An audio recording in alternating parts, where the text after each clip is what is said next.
अस्सलाम वालेकुम, सुबह खैर। कैसे हैं आप सब लोग? ठीक ठाक हैं, मज़े में हैं? अच्छा जनाब, मज़े में रहना बड़ा ज़रूरी है, अपने आप को फ़िट रखना बड़ा ज़रूरी है। और दिन का आगाज़ करेंगे हम दुआओं के साथ कि अल्लाह ताला हमारी सारी दुआओं को कबूल फ़रमाए और हमें पूरा दिन में नेकी करने की तौफ़ीक अता फ़रमाए, आमीन।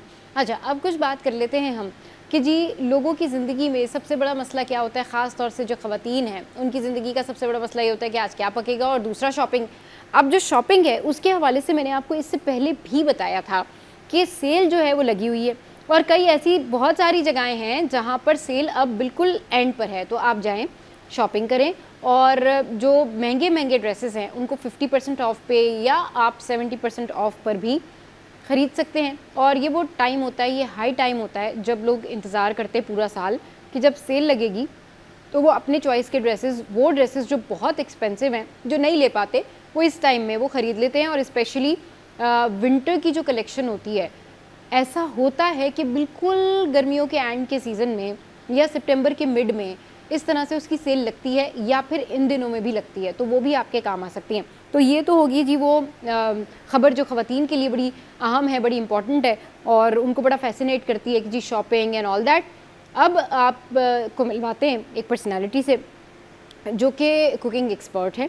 इसके अलावा उनकी एक्सपर्टीज़ बाकी चीज़ों में भी हैं, और उनसे आज हम ये जानेंगे कि भाई वो हमें ये बताएं कि जो टी, कॉफ़ी, चाय ये सब है, ये कितनी बेनिफिशियल है, ये कितनी हद तक इस्तेमाल करनी चाहिए, और अगर आप ज़्यादा इसके साथ में पूरा दिन गुजारते हैं, अपनी डाइट में इसको शामिल करते हैं, तो इसके क्या नुकसानात हैं। तो रिदा हसन ने भी ज्वाइन किया है, उनको शो में वेलकम करते हैं। अस्सलाम वालेकुम रिदा, वेलकम टू द शो। कैसी हैं आप? वालेकुम।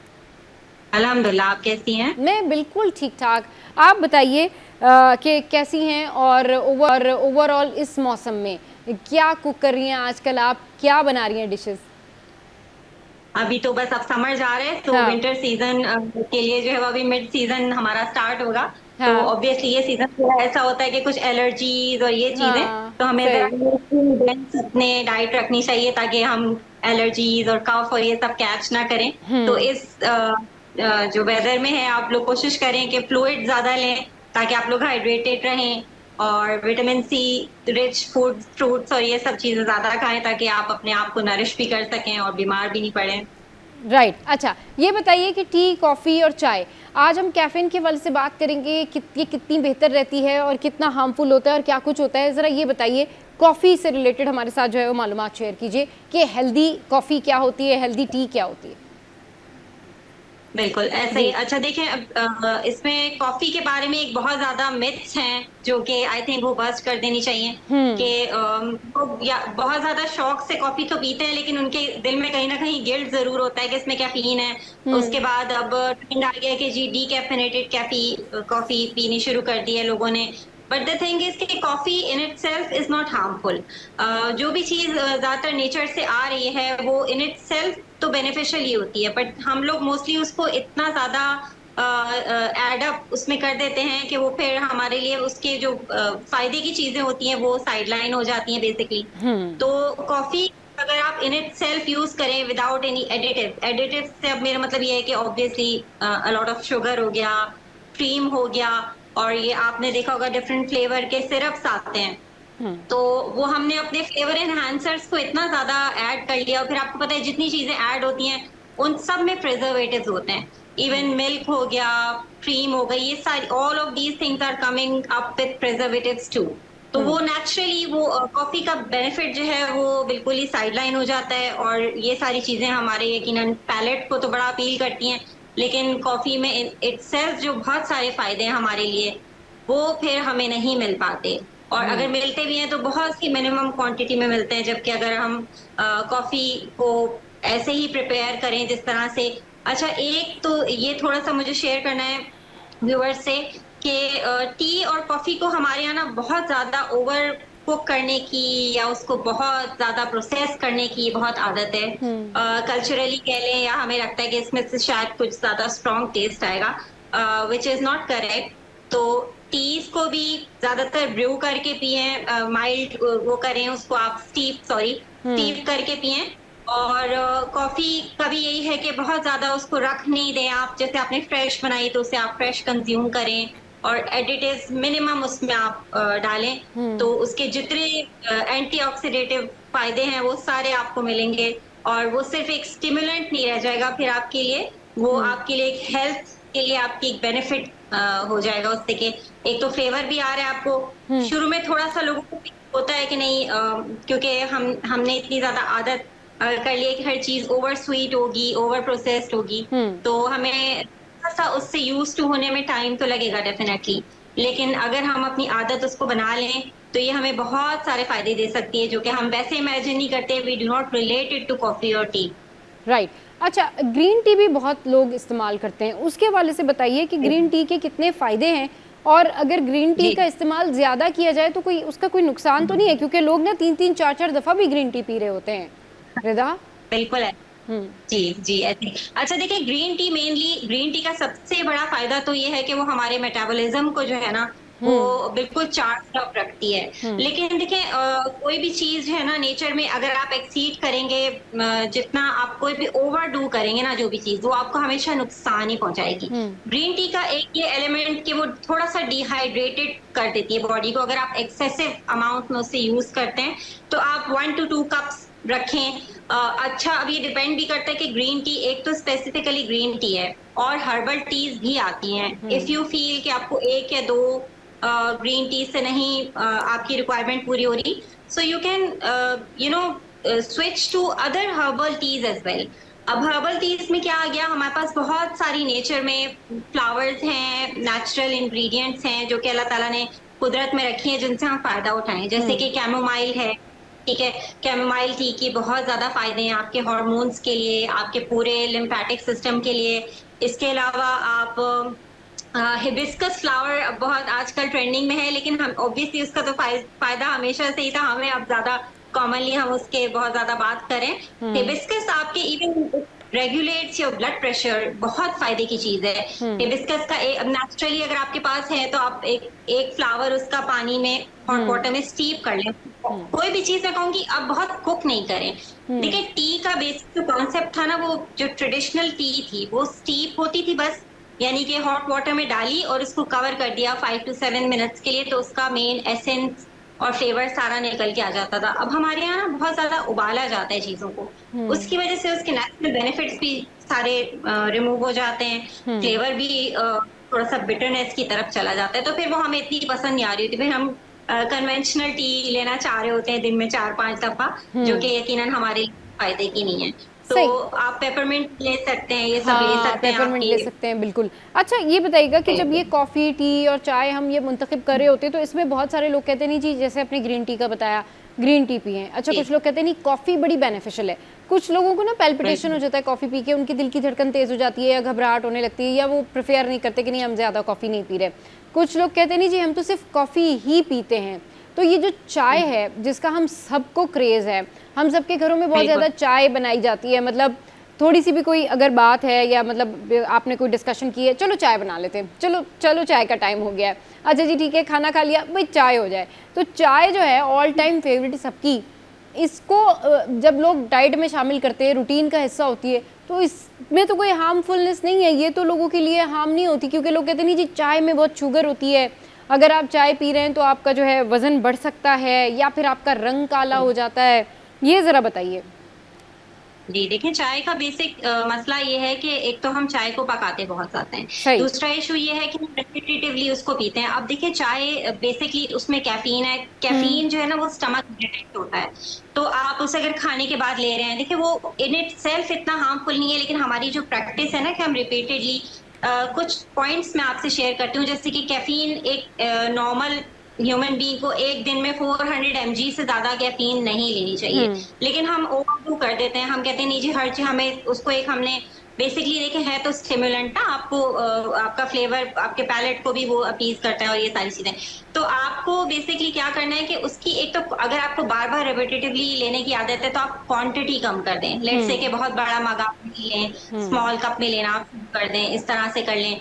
या फिर ये कि आहिस्ता आहिस्ता उसमें जो मिल्क और शुगर कंटेंट है, एकदम से तो डेफिनेटली आपकी हैबिट कंप्लीटली आप उसको ओमिट नहीं कर सकते कि अपने डाइट से पूरा आपने कॉफी, लेकिन वही है कि हमें थोड़ा सा अपने आप को खुद भी ट्रेन और कंटेन करना। अब देखिए रमजान में भी तो हम रुक जाते हैं ना, तो इसी तरह से हम थोड़ा सा अपनी आदत बनानी होगी कि हम ख्याल रखें कि कितनी कैफीन हमारे अंदर पर डे जा रही है। वो चाय रंग खराब कर रही है या चाय डाइजेशन इंसान के खराब कर रही है, क्योंकि हम उससे ले ठीक नहीं रहे। हम्म। एक तो ये कि डेली जो हमारी प्रैक्टिस है उसमें 3 टू 4 पीएम के बाद हमें कोई भी कैफीन बॉडी के अंदर एंटर नहीं होनी चाहिए।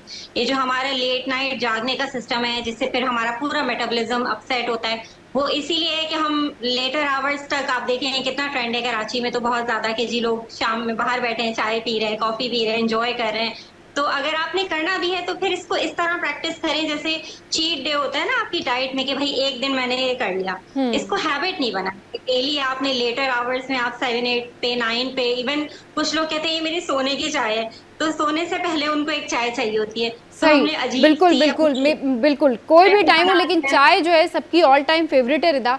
चाय के ऊपर, चाय की पे, और चाय पीने से जो लोगों को खुशी महसूस होती है उस पर भी बात करेंगे, लेकिन एक छोटे से ब्रेक के बाद।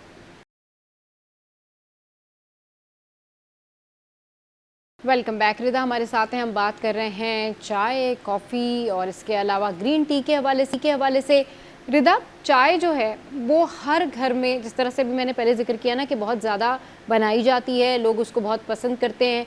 कोई भी इवेंट हो भाई चाय ले आओ, कोई भी बात हो भाई चाय ले आओ। अब ये जो आपने बताया कि चाय का इस्तेमाल एंड ऑल दैट, ये बताइए कि इसके अलावा और कौन सी ऐसी चाय का ऑल्टरनेट है कि वो अगर लोग पिएं तो जो चाय के जो नुकसानात हैं उससे भी थोड़ा बच जाएं, और जो दूसरी जैसे कॉफ़ी, चाय को कॉफ़ी से अगर आप रिप्लेस करते हैं तो उसके बेनिफिट्स भी हों। कॉफ़ी हो गई, ग्रीन टी हो गई, चाय है, या फिर समहाउ कोल्ड कॉफ़ी, वो एक अनदर पार्ट है कि वो एक अलग है कि वो आजकल बहुत ज़्यादा इन है अमेरिका में, ऑल्दो बहुत ज़्यादा यूज़ की जाती है। लेकिन ये बताइए कि इसमें जो कहना चाहिए ना कि हेल्दी आपका जो एक कप होता है कि जी आपने फुल ऑफ कप है आपका चाय का, उसके अंदर आपने शुगर नहीं जो है वो आपने डाली हुई है, तो वो किस तरीके से आप इस्तेमाल करें? देखें अब चाय, अच्छा सबसे पहली बात तो ये कि coffee, black T, green tea या हर्बल टी, ये ठीक सारे है। जो भी हम लेते हैं, जिस भी तरह की फॉर्म में हम लेना चाहते हैं, हाँ। ये सारी हमारे लिए फायदेमंद है। Will be quite surprising for you कि इवन जो हमारी ब्लैक टी है, अगर आप इसको लिमिटेड क्वांटिटी में लें so it can regulate your blood pressure.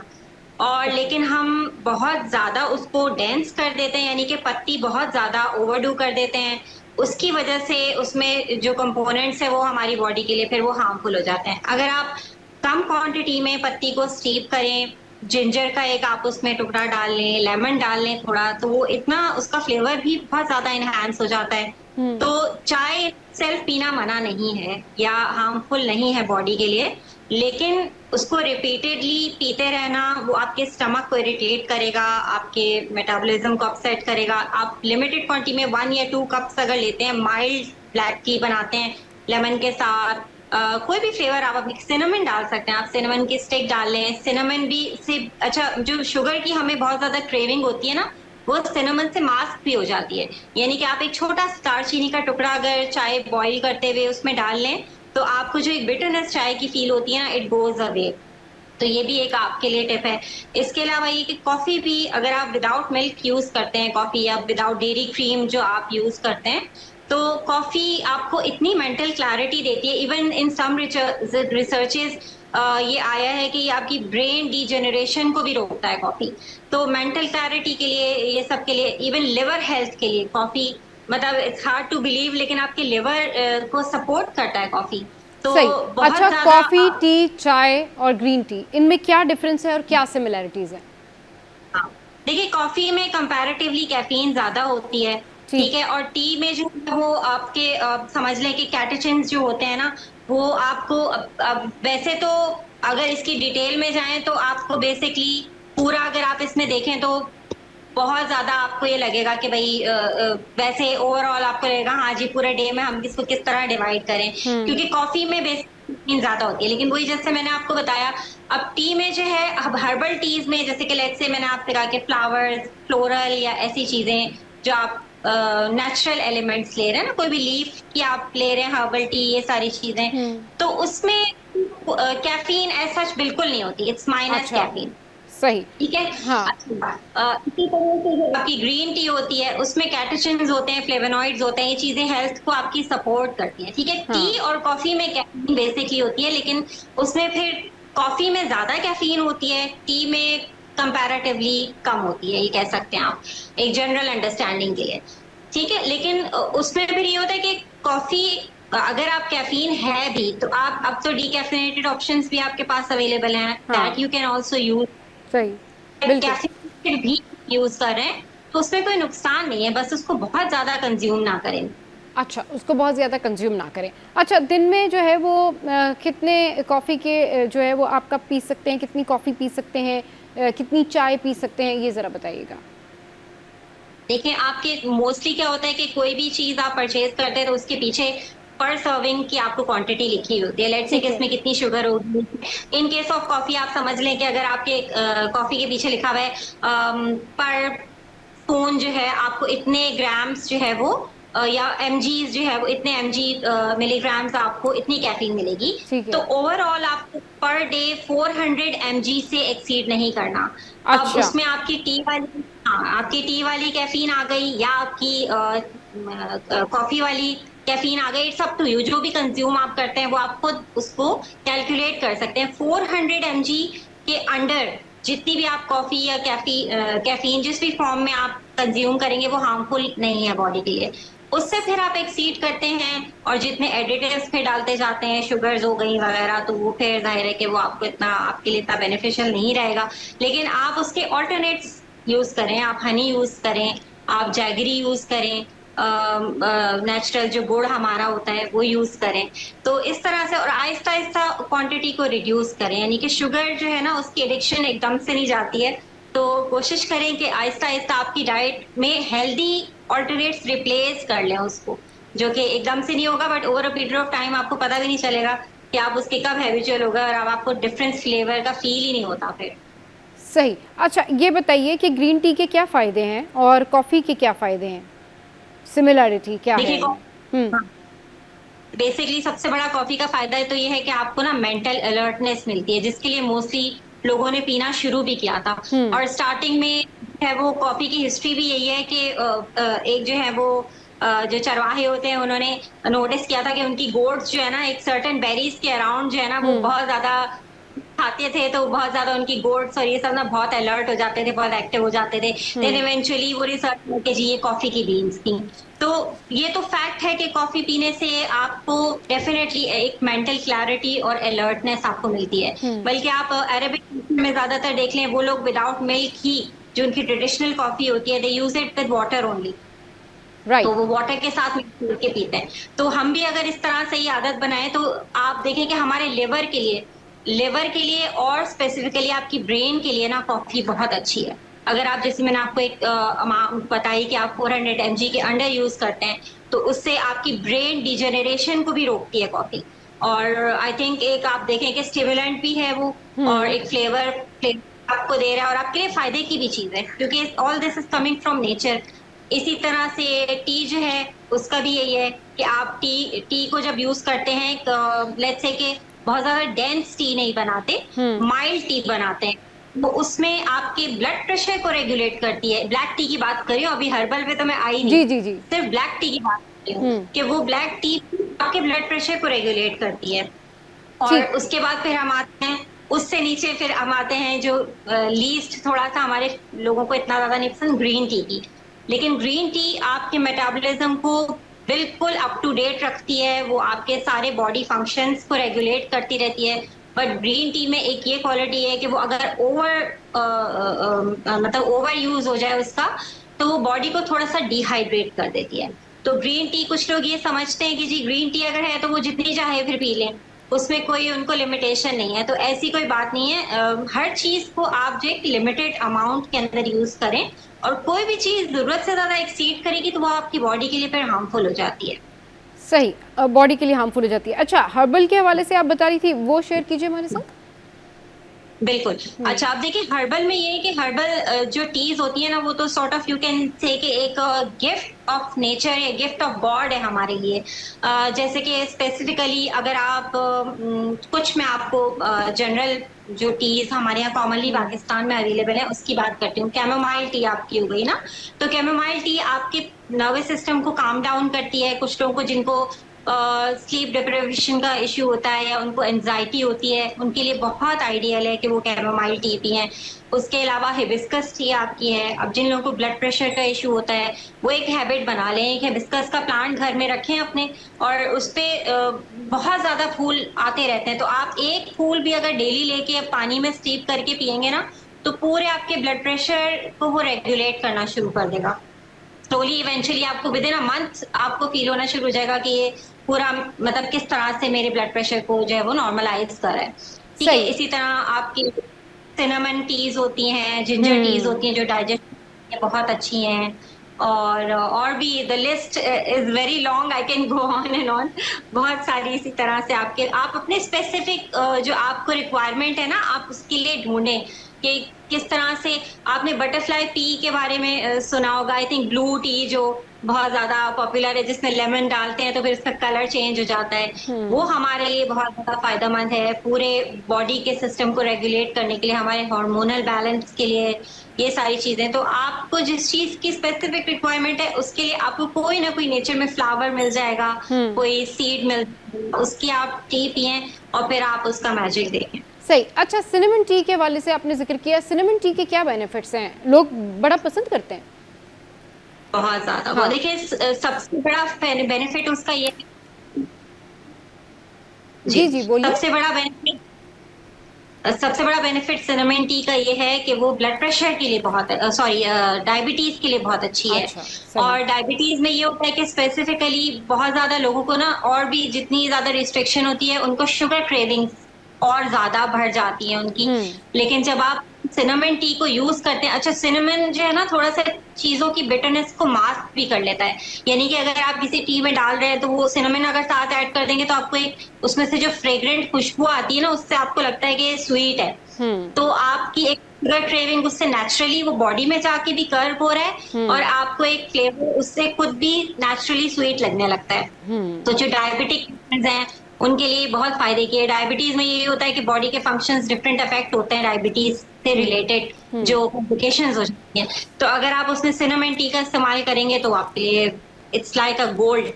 ठीक है, तो वो हैबिट।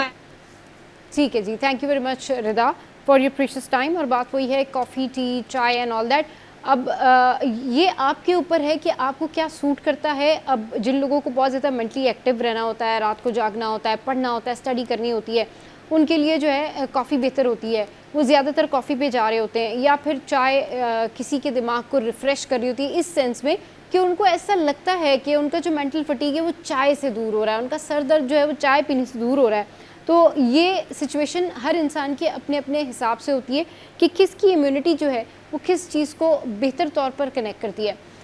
इस पर भी जो है ना वो हम इंशाल्लाह कोशिश करेंगे कि इस पर प्रॉपर शो रखें। लेकिन अभी ब्रेक लेते हैं और ब्रेक के बाद फिर वापस आते हैं, एक और पर्सनैलिटी से आपको मिलवाते हैं।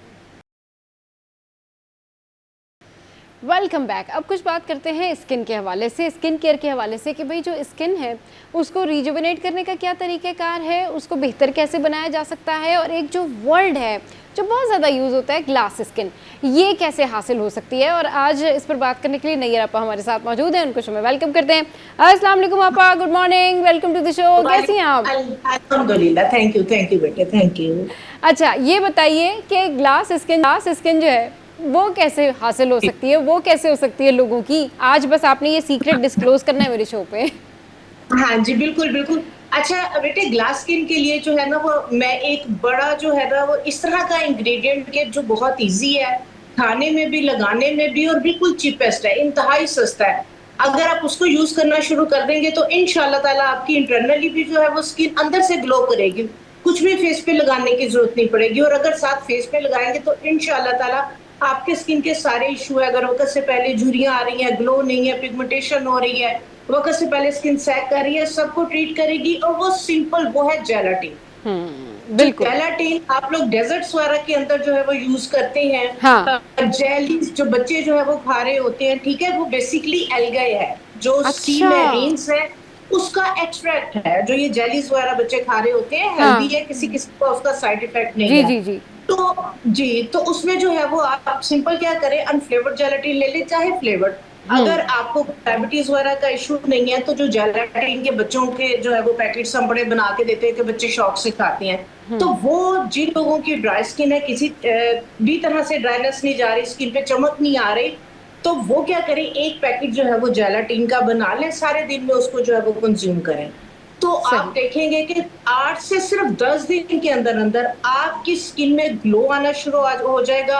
आपकी अगर ड्राइनेस है उसके साथ ड्राइनेस, क्योंकि वो जेलाटिन, हिलाल जेलाटिन ऊपर लिखा हुआ होता है कि ये हिलाल जेलाटिन है। और जेलाटिन बेसिकली क्या है, ये जो कोलेजन आप लोग इतने महंगे महंगे सप्लीमेंट्स जो है वो ले रहे होते हैं, तो बेसिकली वो भी जो है वो हड्डियों से जो एक्सट्रैक्ट किया हुआ, जो उसका जो है वो गम है, या जो उसको आप जो भी कह लें, उसका जो एक्सट्रैक्ट है, तो वो बेसिकली जेलाटिन, ठीक है। तो इसी तरह जो जेलाटिन बनती है वो भी इन्हीं चीजों से बनती है। तो ये लाल जेलाटिन लेके आप जो है वो उसके अंदर एक, मैं आपको रेसिपी शेयर करती हूँ जो कि मैं पर्सनली खुद भी जो है वो ले रही होती हूँ। आपने क्या करना है, 3 से 4 भिंडियां लेनी है। भिंडियां लेके आपने उसको धो के कट करके बारीक बारीक एक गिलास पानी के अंदर रात को आप भिगो दें। उसके बाद आप क्या करना है, सुबह के अंदर उसी पानी को गर्म करना है, 1 खाने का चम्मच उसमें जेलेटिन डाल दें, फ्लेवर्ड जेलेटिन डाल दें, फ्लेवर्ड जेलेटिन डाल दें, थोड़ा सा अगर टेस्ट का आपको है तो आप उसी के अंदर जो है वो थोड़ा सा हनी मिक्स करके उसको जो है वो जमा लें और उसके क्यूब्स बना के आप रख लें। आप सारे दिन में एक आधा क्यूब जो है वो स्नैक की जगह जो है वो आप खाएं। आप देखें कि आपकी स्किन के ऊपर अंदर से जो है वो बहुत ज्यादा जो है वो ग्लो आएगा और ड्राइनेस खत्म होगी। इसके बाद इसी जेलाटिन को हम फेस सीरम के लिए जो है वो कैसे यूज करेंगे, हाँ। आपने क्या करना है, हाँ जी, आपने क्या करना है, मेरा ख्याल है मैंने पिछले भी किसी प्रोग्राम में बही दाने का जो है वो बताया होगा। जो अच्छा। बही दाना है इसका सुन्नत में भी जो है वो जिक्र है, और ये आपकी तकरीबन 95 जो बीमारियां हैं जी जी। उसका जो है वो क्योर है, ठीक है। हम ट्रीटमेंट नहीं कहेंगे, ये हाँ। आपको बीमारियों से बचा सकती है, चाहे वो जोड़ों की दर्दें है, चाहे नजर की कमजोरी, चाहे दिमाग की कमजोरी, चाहे शुगर, किसी भी तरह की प्रॉब्लम है। आप जो है वो एक पाव के करीब जो है वो बही दाना बहुत सस्ता 100 रुपए का आपको मिल जाएगा, वो आप ला के रख लें। सही। आप क्या करें कि आपने 1 चाय की चम्मच के बराबर जो है वो 1 गिलास पानी के अंदर बही दाने को भिगो दें। सुबह में ये बिल्कुल एक जेल की तरह से हो जाएगा। सही। जैसे हम जेलाटिन की जेल बनाएंगे, सेम इसी तरह से इसकी जेल बनेगी।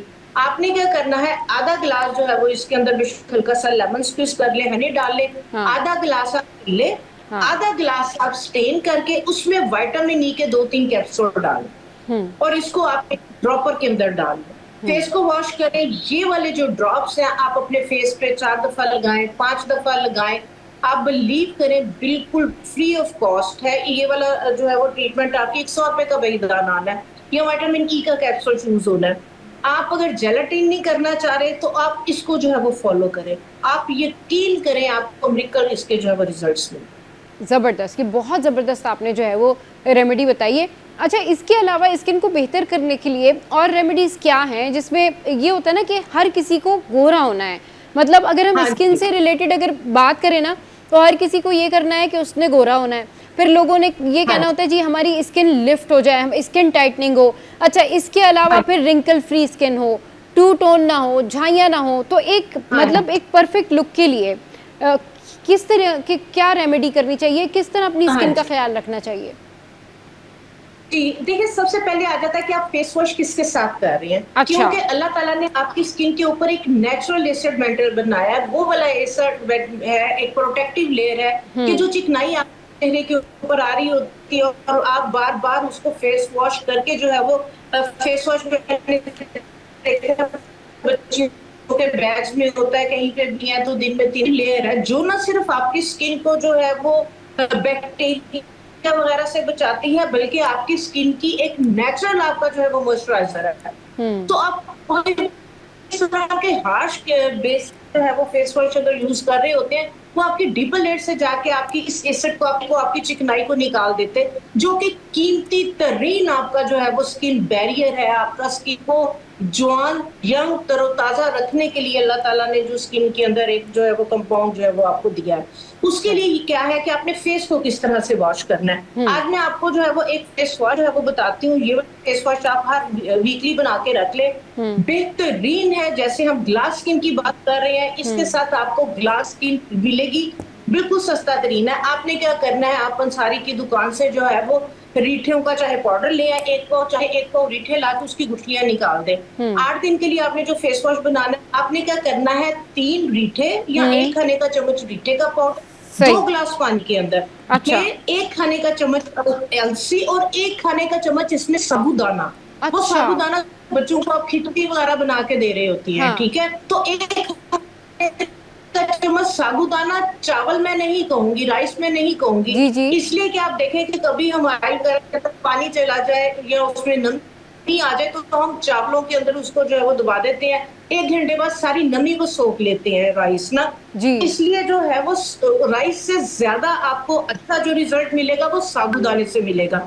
1 खाने का चम्मच आप साबूदाना, ये आपने 2 ग्लास पानी में रात को भिगो दे, हाँ। सुबह में 3 या 4 जोश दे, उसके बाद इसको स्टेन कर ले। ये स्टेन करके आप एक बॉटल में डाल के आप फ्रिज में रख लें। ये आपका बेहतरीन फेस वॉश बन जाएगा, जो कि आपकी ड्राइनेस को भी खत्म करेगा, आपकी स्किन को भी मॉइस्चराइज करेगा, आपको जो है वो एक ग्लास स्किन जो है वो लुक देगा। और दूसरे नंबर पे जिस तरह से हम पिगमेंटेशन, दाग धब्बों की बात कर रहे हैं, ठीक है, इसकी भी रीजन हम बताते हैं कि चले शादी के बाद तो जो है वो छाइयां वगैरह, शादी से पहले बच्चियों का इशू है, तो आप जो है वो इसको फ्रिज में रख दे, पूरा घर इसी के साथ जो है वो फेस को वॉश करे। ये आपका फॉर्म भी बनाएगा, आपकी झाग भी बनाएगा, आपकी इम्प्योरिटीज को, डेड सेल्स को, आपकी एक डेड लेयर को रिमूव करेगा। इसको आप दिन में चाहे 2 दफा 3 दफा इसको आप किसी बॉटल में डाल के आप अपने बैग में कैरी भी कर सकती हैं, ठीक है। अच्छा, दूसरे नंबर पे जिस तरह से अभी बच्चियां अनमैरिड हैं, कोई भी उनके बॉडी के अंदर कोई भी उस तरह की डेफिशिएंसी नहीं है, नींद भी पूरी हो रही, खुराक भी ठीक है, बेफिक्री है, लापरवाही है, तो फिर भी छाइयां वगैरह आ रही हैं। उसकी जो मेन रीजन, मेन वजह, एक तो आपका थोड़ा सा डाइट प्लान, अपनी खाने पीने की आदत को ठीक करें। दूसरे नंबर पे आप अपने फेस पे लगा क्या रहे हैं, आप अपना चेहरा धो किसके साथ रहे हैं, ठीक है। ये वाला फेस वॉश यूज करना शुरू करें। आप देखिए, अगर आप जो भी आप मार्केट से फेस वॉश वगैरह लेके आते हैं, उसके अंदर SLES, ये वो वाला एक केमिकल है कि जो आपकी स्किन को इतना ज्यादा, क्योंकि मेरी तो प्रोडक्शन है, इसके अंदर अगर डायरेक्ट इस वाले जो है वो केमिकल के अंदर हाथ चला जाए तो यकीन नहीं करे 10 दिन तक स्किन ऊपर से छिल छिल के उतरती रहती है। ये इतना स्ट्रॉन्ग जो है वो केमिकल है कि आपकी स्किन के अंदर से जाके आपके मॉइस्चर को निकाल देता है। जब आप इस तरह के फेस वॉश यूज करते हैं, आपकी स्किन की, जैसे से मैंने बात की कि जो एसिड, जो चिकनाई है, ये एक प्रोटेक्टिव लेयर है। जब इसको दिन में 2-3 दफा बार बार रिमूव करते हैं तो आपकी स्किन में डस्ट भी जाती है, बैक्टीरिया भी जाता है,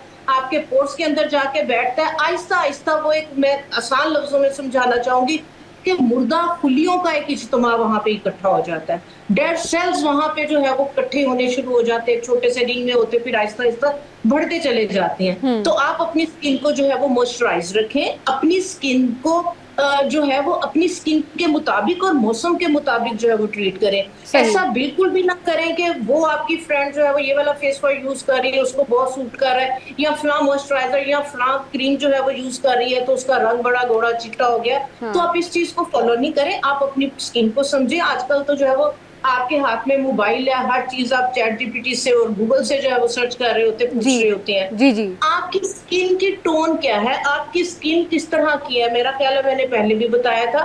आप सुबह सो के उठे हैं, सो के उठने के बाद आप क्या करें, टिश्यू पेपर लें, अपने पूरे फेस पे रख के उसको टैप टैप कर लें। 30 सेकंड के बाद आप अगर टिश्यू को हटाएंगे, जहां जहां ऑयली है, इट्स मीन के आपकी जो है वो कॉम्बिनेशन स्किन है। अगर टिश्यू टोटल ड्राई है, इसका मतलब है आपकी नॉर्मल स्किन है। अगर टिश्यू आपका टोटल ऑयली है तो इट्स मीन आपकी ऑयली स्किन है, ठीक है। बहुत सिंपल। तो अगर आपकी ऑयली स्किन है तो आप इस तरह की चीजों को फॉलो करें जो कि ऑयल को कंट्रोल करने के लिए। यही वाला जो मैंने फेस वॉश आपको बताया है, अलसी के साथ रीठे, उसके अंदर साबूदाना।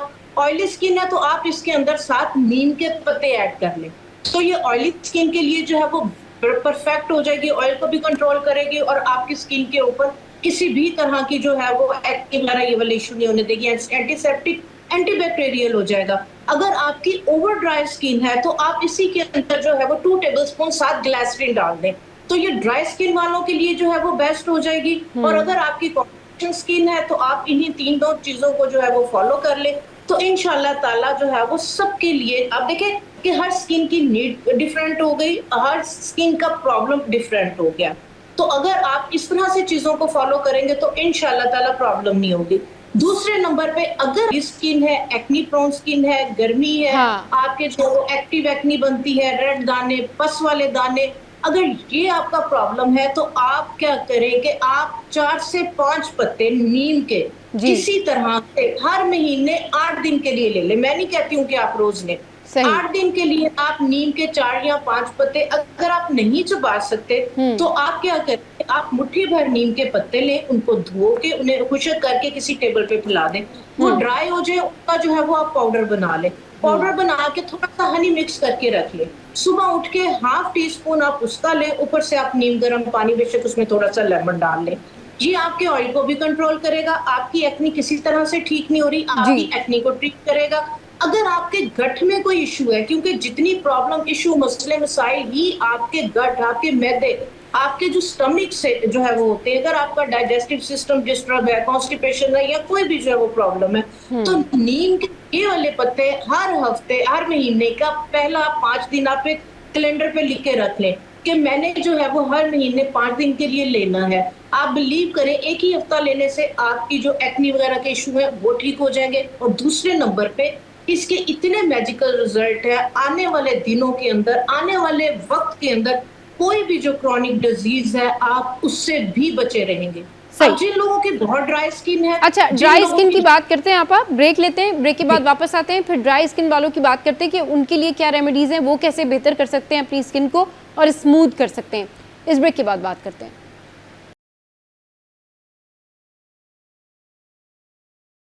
Welcome back. नैयर आपा इस वक्त हमारे साथ मौजूद है और हम बात कर रहे हैं ड्राई स्किन से रिलेटेड। नैयर आपा बताइए, ड्राई स्किन जिनकी होती है वो किस तरह से स्किन केयर कर सकते हैं और वो किस तरह से अपनी स्किन का ख्याल रख सकते हैं, स्मूथ स्किन कैसे हो उनकी?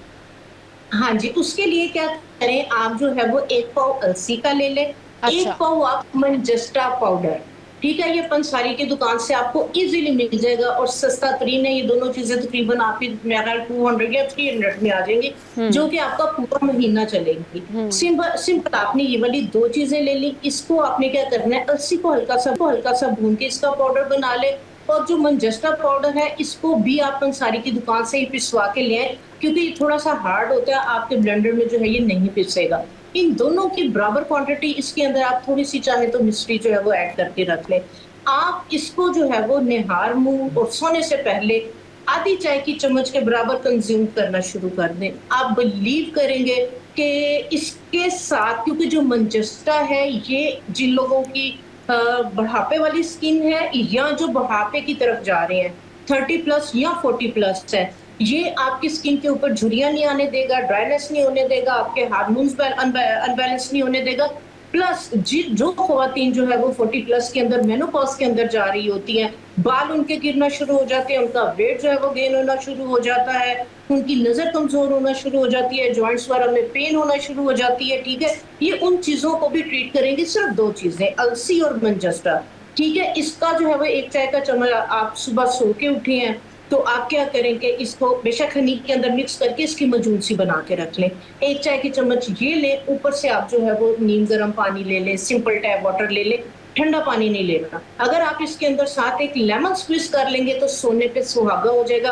आपको विटामिन सी का भी कंटेंट मिल जाएगा, जो कि डेली बेस पे आपकी बॉडी के अंदर कोलेजन को जो है वो बनाने के लिए बहुत ज्यादा जरूरी है, क्योंकि हमारी बॉडी इसको ना स्टोर करती है, तो इसको हमें डेली बेसिस पे लेना होता है। अच्छा, अब फेस पे क्या लगाएं, आपने क्या करना है, यही मंजस्ट्रा और अलसी का जो पाउडर आपने बना के रखा हुआ है, आप क्या करें, 1 गिलास पानी का गर्म करें, 1 खाने का चम्मच ये वाला पाउडर डाल के इसको 1 या 2 मिनट के लिए बॉईल करें। उसके बाद किसी कपड़े में से इसको छान लें। ये बिल्कुल आपका एक जेल फॉर्म के अंदर आपका हाइड्रोनिक जो है, जो आप कीमती जो है वो सीरम लेते हैं, ये आपका हाइड्रोनिक जो है वो सीरम बन जाएगा। इसी के अंदर आप 1 या 2 विटामिन ई के साथ जो है वो कैप्सूल डाल दें और 1 खाने का चम्मच इसमें ग्लिसरीन और 10 कतरे इसमें कैस्टर ऑयल के, ये आप डाल के, ये आप एक सीरम बॉटल के अंदर डाल के रख लें, ठीक है। अच्छा। आप बिलीव करेंगी कि इसको वॉश करके इसको जो है वो आप सुबह में भी लगाएं, रात को सोने से पहले अपने आई जोन पे लगाएं, पूरे फेस पे लगाएं, और इसको आपने मसाज करना है ताकि ये अच्छी तरह से एक तो आपकी स्किन में पेनिट्रेट हो, दूसरे नंबर पे जब आप मसाज करेंगे थोड़ा सा जो है वो तेज हाथों के साथ, ताकि ब्लड सर्कुलेशन तेज हो। तो जब ब्लड सर्कुलेशन तेज होगी, आपकी स्किन लिफ्ट होगी, आपकी डीपर लेयर के अंदर जाके जो है ये सीरम जो है वो पेनिट्रेट होगा। अब जैसे आप बात कर रही थी गोरे चिट्टे रंग की छाइयां जी हैं, ये जी वाली बिल्कुल। जी। इसी सीरम के अंदर हमने काफी दफा आप ही के प्रोग्राम में हल्दी और मुलट्ठी का एक्सट्रैक्ट जो है वो बनाने का तरीकाकार बताया है। हाँ। मैं एक दफा फिर बता देती हूँ आपको। आगे आप देखें सर्दियों का मौसम आ रहा है और यही वाली चीजें जो है वो चलनी है। सही। आप क्या करेंगे, 100 ml ले ले आप रोज वाटर, 50 ml ग्लिसरीन, जी। एक खाने का चम्मच इसमें मुलट्ठी का पाउडर, एक खाने का चम्मच इसमें हल्दी का पाउडर। ये आप इसको जो है वो 8 या 10 दिन के लिए रखें, या शीशे की बोतल में डाल के गर्म पानी में रखें, और 1-2 दिन के बाद इसको जो है वो आप फिल्टर कर लें किसी भी मलमल के कपड़े के साथ। इसको फिल्टर करके ये आपका वो एक्सट्रैक्ट रेडी होगा कि जो आपने क्रीमें लगा लगा के अपनी स्किन को डैमेज कर लिया, खराब कर लिया, प्रोटेक्टिव लेयर डिस्टर्ब होगी हुई है, तो ये वाला जो सीरम है इसी के अंदर अगर आपने क्रीमें लगा के स्किन का बैरियर डिस्टर्ब किया हुआ है, डैमेज हुई हुई है, रेड हुई हुई है, सेंसिटिव हुई हुई है स्किन, तो इसी ये जो हमने मुलट्ठी और हल्दी का जो है वो जी जी एक्सट्रैक्ट बनाया है, इसके जी। अंदर 1 चाय की चम्मच कपूर कपूर के इतने मैजिकल, आप बिलीव करेंगे कि मैं 30 साल से प्रोडक्ट के अंदर यूज कर रही हूँ, इसका इतना अच्छा रिजल्ट है स्किन को रिपेयर करने के लिए, दाग धब्बे छाइयों को खत्म करने के लिए, यहाँ तक के दानों के बाद के दाग अगर किसी चीज के साथ नहीं जा रहे, तो ये मुलट्ठी, हल्दी और काफूर का एक्सट्रैक्ट मेरी एक क्रीम बनती है, उपटन क्रीम, मैं उसके अंदर डालती हूँ। ये मैं आज आपके साथ अपना जो है वो सीक्रेट जो है वो शेयर कर दिया। जी सदका जारिया है, जी सब जी लोग जो भी यूज जी करें जी दुआएं दे, जी आपको पता है जरूरी है। तो इसके अंदर अगर आप एक चाय की चम्मच साथ का फूड डाल देंगी, और ये वाला एक्सट्रैक्ट जो हमने ये वाला सीरम जस्टा और अलसी का विटामिन ई और कैस्ट्रोल डाल के बनाया है, जी। इसी के अंदर 1 टेबलस्पून ये वाला आप एक्सट्रैक्ट डाल देंगी, आप बिलीव करेंगे अगर आप 10-10, 15-15 हजार वाली क्रीम या सीरम यूज करके भी आपको कोई रिजल्ट नहीं मिले, ये यूज करके आप बिलीव करें, इंशाल्लाह ताला, अल्लाह ताला के हुक्म से 8 से 10 दिन के अंदर अंदर आपकी टैनिंग रिमूव होगी, आपकी छाइयां खत्म होगी, आपकी कलर टोन बेहतर होगी, आपकी रिंकल्स खत्म होगी, स्किन लिफ्ट करेगी। प्लस जिन लोगों ने केमिकल बेस्ड क्रीमें लगा के उनकी स्किन ऐसे हुई हुई है, यहाँ से बिल्कुल रेड छिली हुई है, जैसे कभी प्रेस आप स्किन को करें और ऊपर से पूरी वो स्किन जो है वो बर्न हो जाती है, तो मैंने देखा कि केमिकल बेस्ड क्रीमें यूज कर करके तो स्किन उनकी पूरी जो है वो रेड हुई हुई है। ये वाला सीरम वो क्रीम्स को छोड़ दें, फार्मूला क्रीम, ये वाली सीरम है वो जो है वो हर वक्त लगा के रखे, जब फेस को वॉश कर लिया ये सीरम लगा के रखे, इंशाल्लाह ताला आपकी जो स्किन की प्रोटेक्टिव लेयर उतरी हुई है, डिस्टर्ब हुई है, ये आपकी स्किन की लेयर को दोबारा से बनाएगा, आपकी प्रोटेक्टिव लेयर जो डैमेज हुई थी वो बनेगी, और आपकी स्किन टोन इंशाल्लाह बेहतर, और स्किन का टेक्सचर आपका जो है वो इंशाल्लाह ताला 8, 10, 15 दिन लगेंगे, इंशाल्लाह ताला जो है वो बेहतर हो जाएगा। बेहतर हो जाएगा। अच्छा आपा, स्किन टैनिंग के लिए क्या किया जाए? धूप में लोग निकलते हैं फौरन से, फिर कैसा भी रंग हो ना और डल होता जाता है, अगर ऑलरेडी डल है तो डल हो जाएगा, अगर थोड़ा सा फेयर कलर है वो भी डल हो जाएगा, तो स्किन टैनिंग से ना बहुत लोग परेशान होते हैं, उसके लिए क्या किया जाए? जी, आज मैं आपके साथ एक D10 जो है वो रेसिपी जो है वो शेयर जी जी बिल्कुल। D10 मीन के एक आपकी स्किन की टोन वो नहीं है, लेकिन टैनिंग धूप की वजह से, सन एक्सपोजर की वजह से आप बाहर निकलते हैं, डस्ट वगैरह आपकी स्किन के ऊपर आ जाती है, तो वो आपकी स्किन जो है वो टैन हो जाती है। तो D10 के लिए जो है वो मैं आपको एक पाउडर जो है वो शेयर करती हूँ, ये वाला पाउडर आप बना के रख ले, तो इंशाल्लाह ताला इसको आप जब बाहर से आए हैं इसके साथ आप जो है वो फेस पे लगाएं, मसाज करें, धोए, तो इंशाल्लाह आपकी जो है वो टैनिंग इसके साथ रिमूव हो जाएगी। आपने सुना होगा कि मोरक्कन ब्लू पाउडर जो है वो बहुत ज्यादा ट्रेंडिंग में और बहुत ज्यादा यूज हो रहा है, ठीक है। तो मोरक्कन ब्लू जो है वो अगर पिगमेंट आपके पास, क्योंकि थोड़ा सा एक्सपेंसिव है, ओरिजिनल मिलना भी मुश्किल है, लेकिन अच्छे ब्रांड ये दे रहे हैं। मेन चीज है ब्लू पिगमेंट, जो ब्लू पिगमेंट है वो आपकी जो है ये टैनिंग को जो है वो रिमूव करने में इसके कमाल के रिजल्ट है। इसके लिए आपने क्या करना, ब्लू पिगमेंट आपको बताऊं मजे की बात, जिस तरह से जामुन है, जामुन की गुठलियों का हम पाउडर शुगर के लिए जो है वो यूज करते हैं, कि ये ब्लड शुगर लेवल को जी कंट्रोल जी करता बिल्कुल, है। हाँ सही। जामुन की गुठलियों का जो पाउडर है, अगर जी। आप इसको पानी में मिक्स करेंगे तो ये नेचुरली एक ब्लू से कलर का पिगमेंट देगा। अच्छा। ठीक है?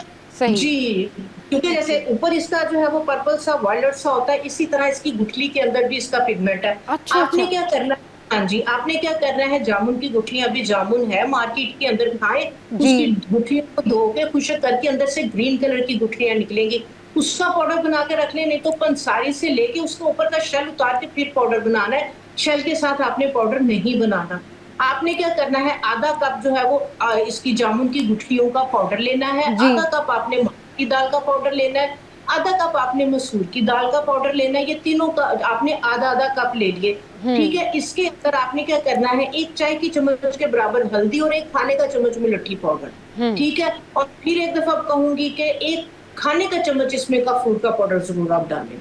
तो ये मिक्स करके ये एक पाउडर बना के जार के अंदर आप अपने ड्रेसिंग पे रख लें, इसको वॉशरूम में आपने नहीं रखना, ठीक है? सही। नमी ले लेगा तो फिर ये खराब हो जाएगा। तो आपने बाथरूम जाने से पहले क्या करना है, 1 चाय की चम्मच के बराबर इसको हाथ पे डालें, वॉशरूम चले जाएँ, या आपके पास अगर टाइम है, तो इसकी दही के अंदर पेस्ट बना लें। दही में पेस्ट बना के आप 5 से 7 मिनट के लिए पूरे फेस पे, नेक पे, अपने बाजुओं पे, जहाँ-जहाँ टैनिंग हुई हुई है, वहाँ पे आप इसको लगा लें, 5-7 मिनट छोड़ें, उसके बाद आप मसाज करते हुए जो है वो इसको वॉश कर दें। आप बिलीव करें कि एक ही दफ़ा के यूज़ के बाद आपकी 50% टैनिंग जो है वो वहीं पे खत्म हो जाएगी। ये इसके ऊपर आप लिख लें, डी10 herbal wash face wash powder, ठीक है? तो हम्म। इसको जो है वो आप अपनी फ्रेंड्स को गिफ्ट करें, आप अपने जो है वो फैमिली में इधर-उधर सबको गिफ्ट करें। ये इतनी कमाल की चीज़ है, जो-जो यूज़ करेगा आपको दुआएँ देगा। ज़बरदस्त, ये तो बहुत ज़बरदस्त ज़बरदस्त रेमेडीज़ आप हमारे साथ में शेयर कर रही हैं। अच्छा, हाथ पाँव के लिए क्या इस्तेमाल किया जा सकता है? क्योंकि हाथ पाँव भी बहुत ज़्यादा टैन हो जाते हैं और लोगों को ना खूबसूरत हाथ चाहिए होते हैं आपा, कि भाई हमारी स्किन बहुत अच्छी हो हाथों की, हम जो है वो हाँ। अगर उसके ऊपर नेल आर्ट करवाएं तो प्यारे लगें, वो कैसे उसकी क्या रेमेडी है? आप किचन में खड़े हैं, ठीक है? अब आप हम्म। फारिग हो गई हैं किचन से, अब आप देख रही हैं अपने हाथ की, यार ये देखो कुकिंग कर ली, सारा कुछ मेरे हाथों खराब हो रहे हैं। हम्म। एक छोटी-सी कटोरी लें, 1 चाय का चम्मच आप चीनी का लें। हम्म। चीनी को आपने स्ट्रेनर में डाल लेना, जैसे आप चाय स्ट्रेन कर रही हैं ना, जी जी। उसमें 1 चाय का चम्मच चीनी का डाल लें, 1 चाय का चम्मच जो है वो उसके अंदर आप पिंक सॉल्ट का डाल लें, ठीक है? हम्म। उसको आप ठीक है? एक-एक चाय का चम्मच एक टाइम के लिए बता रही हूँ, बाद में आप ज़्यादा बना के रख सकते हो। जी जी। उस के कटोरी के अंदर निकाल लें, उसके बाद उसके अंदर जो है वो कोई भी, अगर आपके पास घर में आलमंड ऑयल पड़ा हुआ है, कोकोनट ऑयल पड़ा हुआ है, कोई भी हाँ। ऑयल, अगर कोई भी ऑयल नहीं है, तो कुकिंग ऑयल जो आप यूज़ कर रहे हैं, खाने का चम्मच आप वो डालें। सही। ठीक बहुत। हो गया? इसमें आप एक लेमन जूस स्क्वीज़ करें हाँ। और थोड़ी-सी हल्दी डाल दें। अगर वही क्यारी में आपके पास कोई भी फूल लगे हुए हैं, गुलाब के फूल हैं, गेंदे के फूल हैं, मोतिये के फूल हैं, कोई भी बाहर फूल लगे हुए हैं, कुछ भी नहीं है, आपका बाहर जो है वो लेमन का पौधा लगा हुआ है। हाँ। लेमन के थोड़े से पत्ते धो के, उसको काट के, उसको जो है वो थोड़ा मोटा-मोटा सा क्रश करके वो उसके अंदर डालें। सही। और ये आपका इतना ज़बरदस्त जो है वो बॉडी पॉलिश बन जाएगा हम्म। कि जो आपकी ना सिर्फ जो ब्लैक टैनिंग है, डेड लेयर है, उसको रिमूव करेगा, बल्कि आपके जो वो हाथ-पाँव की स्किन को सॉफ्ट करेगा, नरम करेगा, और बहुत ज़्यादा आपकी इसलिए आप इसको बॉडी पॉलिश का जो है वो नाम दे सकते हैं। ये सही। स्पा ट्रीटमेंट है आपकी। इसके सही। अंदर कोई भी अच्छे से एसेंशियल ऑयल आप जो है वो डाल सकते हैं, हाँ। लेकिन फूलों को ज़ाया मत करें। भूखे आपके घर आते हैं, आपकी क्यारियों में इधर-उधर फूल, आप पता कि इन्होंने गिर जाना है, आप उनको उतारें, उन्हें धो के, उन्हें खुशक करके उनका पाउडर बना के रख लें। आप बिलीव करें, कीमती से कीमती हर्बल पाउडर, कीमती से कीमती आपकी व्हाइटनिंग क्रीम्स, ये वाले जो फूल हैं सारे मिक्स, इनका जो रिजल्ट है, मैं कहती हूँ कि ये अल्लाह ताला की तरफ से तोहफा है। तो सही। आप इनका एक्सट्रैक्ट जो है वो बना के रखें, जैसे मैं बार-बार बताती हूँ, 100 ml जो है वो आप रोज़ वाटर लें, 50 ml ग्लिसरीन लें, उसके अंदर ये वाले फूल जो है वो आप डाल दें, थोड़ी-सी हल्दी और मुलट्ठी। 3 से 4 दिन के अंदर-अंदर ये आपका एक्सट्रैक्ट जो है वो रेडी हो जाता है, इसको आप चाहे स्टेन करें या ना करें। तो ये आप जो है वो फेस पे इसको एज़ अ टोनर जो है वो आप स्प्रे करना शुरू कर दें। आपकी स्किन का कोई भी प्रॉब्लम इश्यू है, ये उसको हम्म। ट्रीट करेगा, सिर्फ फेस पे नहीं करें, नहाने के बाद अपनी पूरी बॉडी पे, अपने बाजू वगैरह, ये सही। भी आपके अपने हाथ-पाँव बहुत ज़्यादा निग्लेक्ट हो रहे होते हैं। सिर्फ हाँ। हमने चेहरे को जो है ना वो फ़ोकस किया हुआ होता है। तो सही। ये इस तरह की जो है वो ट्रीटमेंट्स आपके आस-पास ये चीज़ें हैं। क्योंकि हाँ। ये मैं करती रही हूँ, ये मैं करती हूँ, और जो मुझे मजा इन चीजों के बनाने में, इन हाँ। चीजों को प्रोडक्ट में यूज करके जो फीडबैक आता है, जो मुझे सही, मजा आता बिल्कुल है, ठीक कह रही हैं। होम प्रोडक्ट्स की बात ही अलग होती है, और जो घर में रेमेडीज़ जी, करते हैं ना, उसका बड़ा ज़बरदस्त जो है ना फीडबैक भी होता है, और बहुत फीडबैक। जल्दी उसके जो है ना रिजल्ट सामने आते हैं कि आपकी स्किन वाकई बहुत अच्छी हो जाती है। थैंक यू वेरी मच आपा फॉर योर प्रेशियस टाइम। बहुत अच्छी गुफ्तगू हुई और ढेर सारी आज हमने बातें की। ब्रेक लेते हैं, ब्रेक के बाद वापस आते हैं, फिर एक और पर्सनैलिटी से आपको मिलवाएंगे।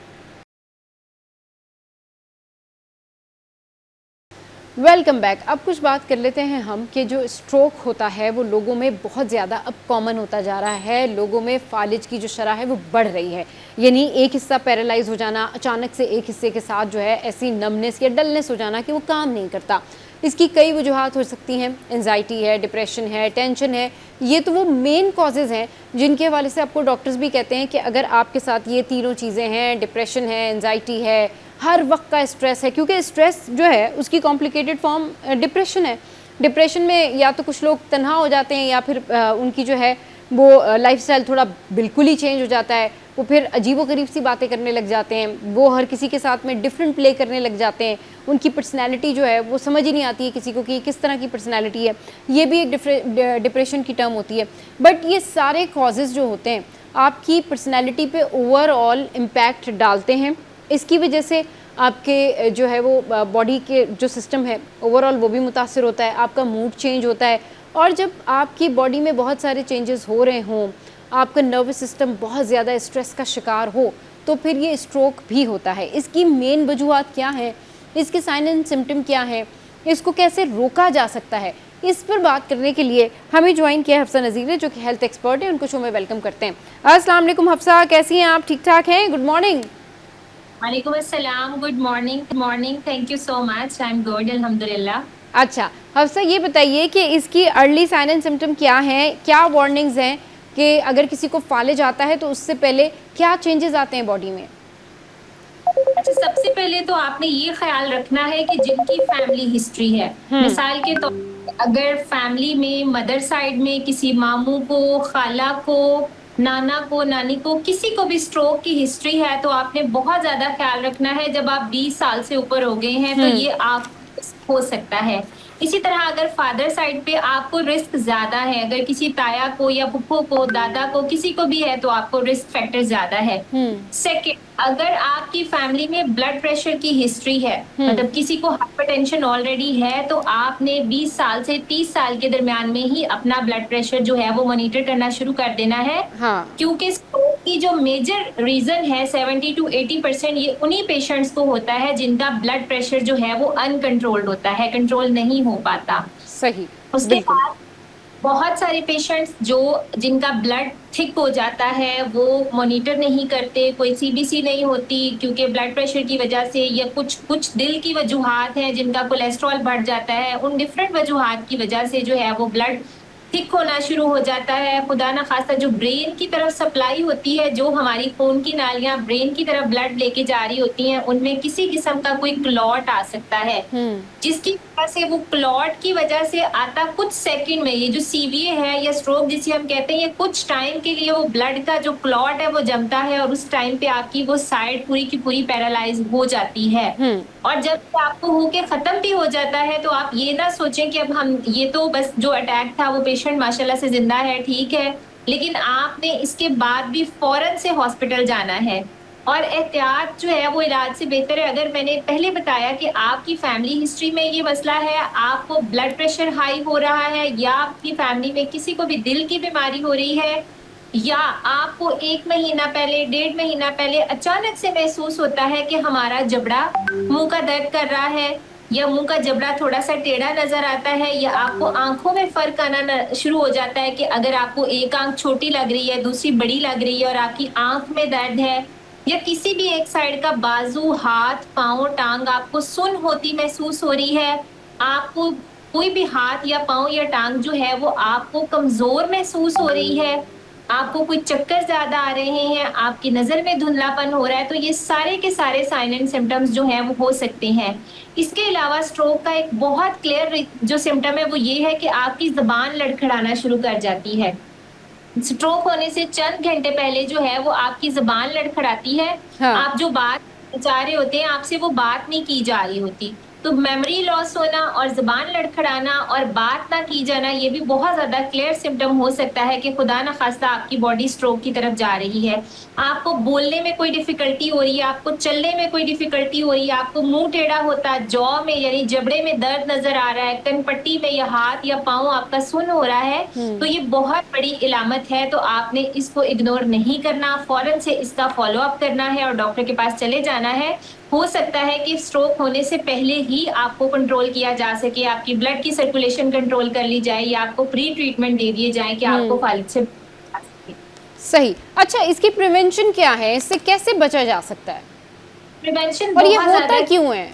जी। हाँ, मैंने पहले बताया कि जैसे सबसे पहला रीज़न तो आपकी फैमिली हिस्ट्री है कि आपकी फैमिली में ऑलरेडी स्ट्रोक या ब्लड प्रेशर के पेशेंट मौजूद थे। अगर आपको बीपी है, नहीं है, अगर आपकी उम्र 30 साल से ज़्यादा है, आपने हर 6 महीने के बाद अपने ब्लड प्रेशर को प्रॉपर मॉनिटर करवाना है। आपने 30 साल से 40 साल की उम्र में हर साल सीबीसी का टेस्ट करवाना है, अपनी लिपिड प्रोफाइल करवा के देखनी है। इसमें आपके उसके बाद आपने अपना प्लेटलेट स्टेटस देखना है और ब्लड थिक है या थिन है, उसमें एपीटीटी और पीटी का टेस्ट होता है, आपने लाज़मी करवानी है अपनी प्रोफाइल, जिसमें आपको अंदाज़ा हो जाएगा कि हमारा ब्लड तो नहीं थिक हो रहा। सबसे बड़ी रीज़न जो है, जैसे आपने पहले बात करते हुए मेंशन की कि आजकल स्ट्रेस और टेंशन है।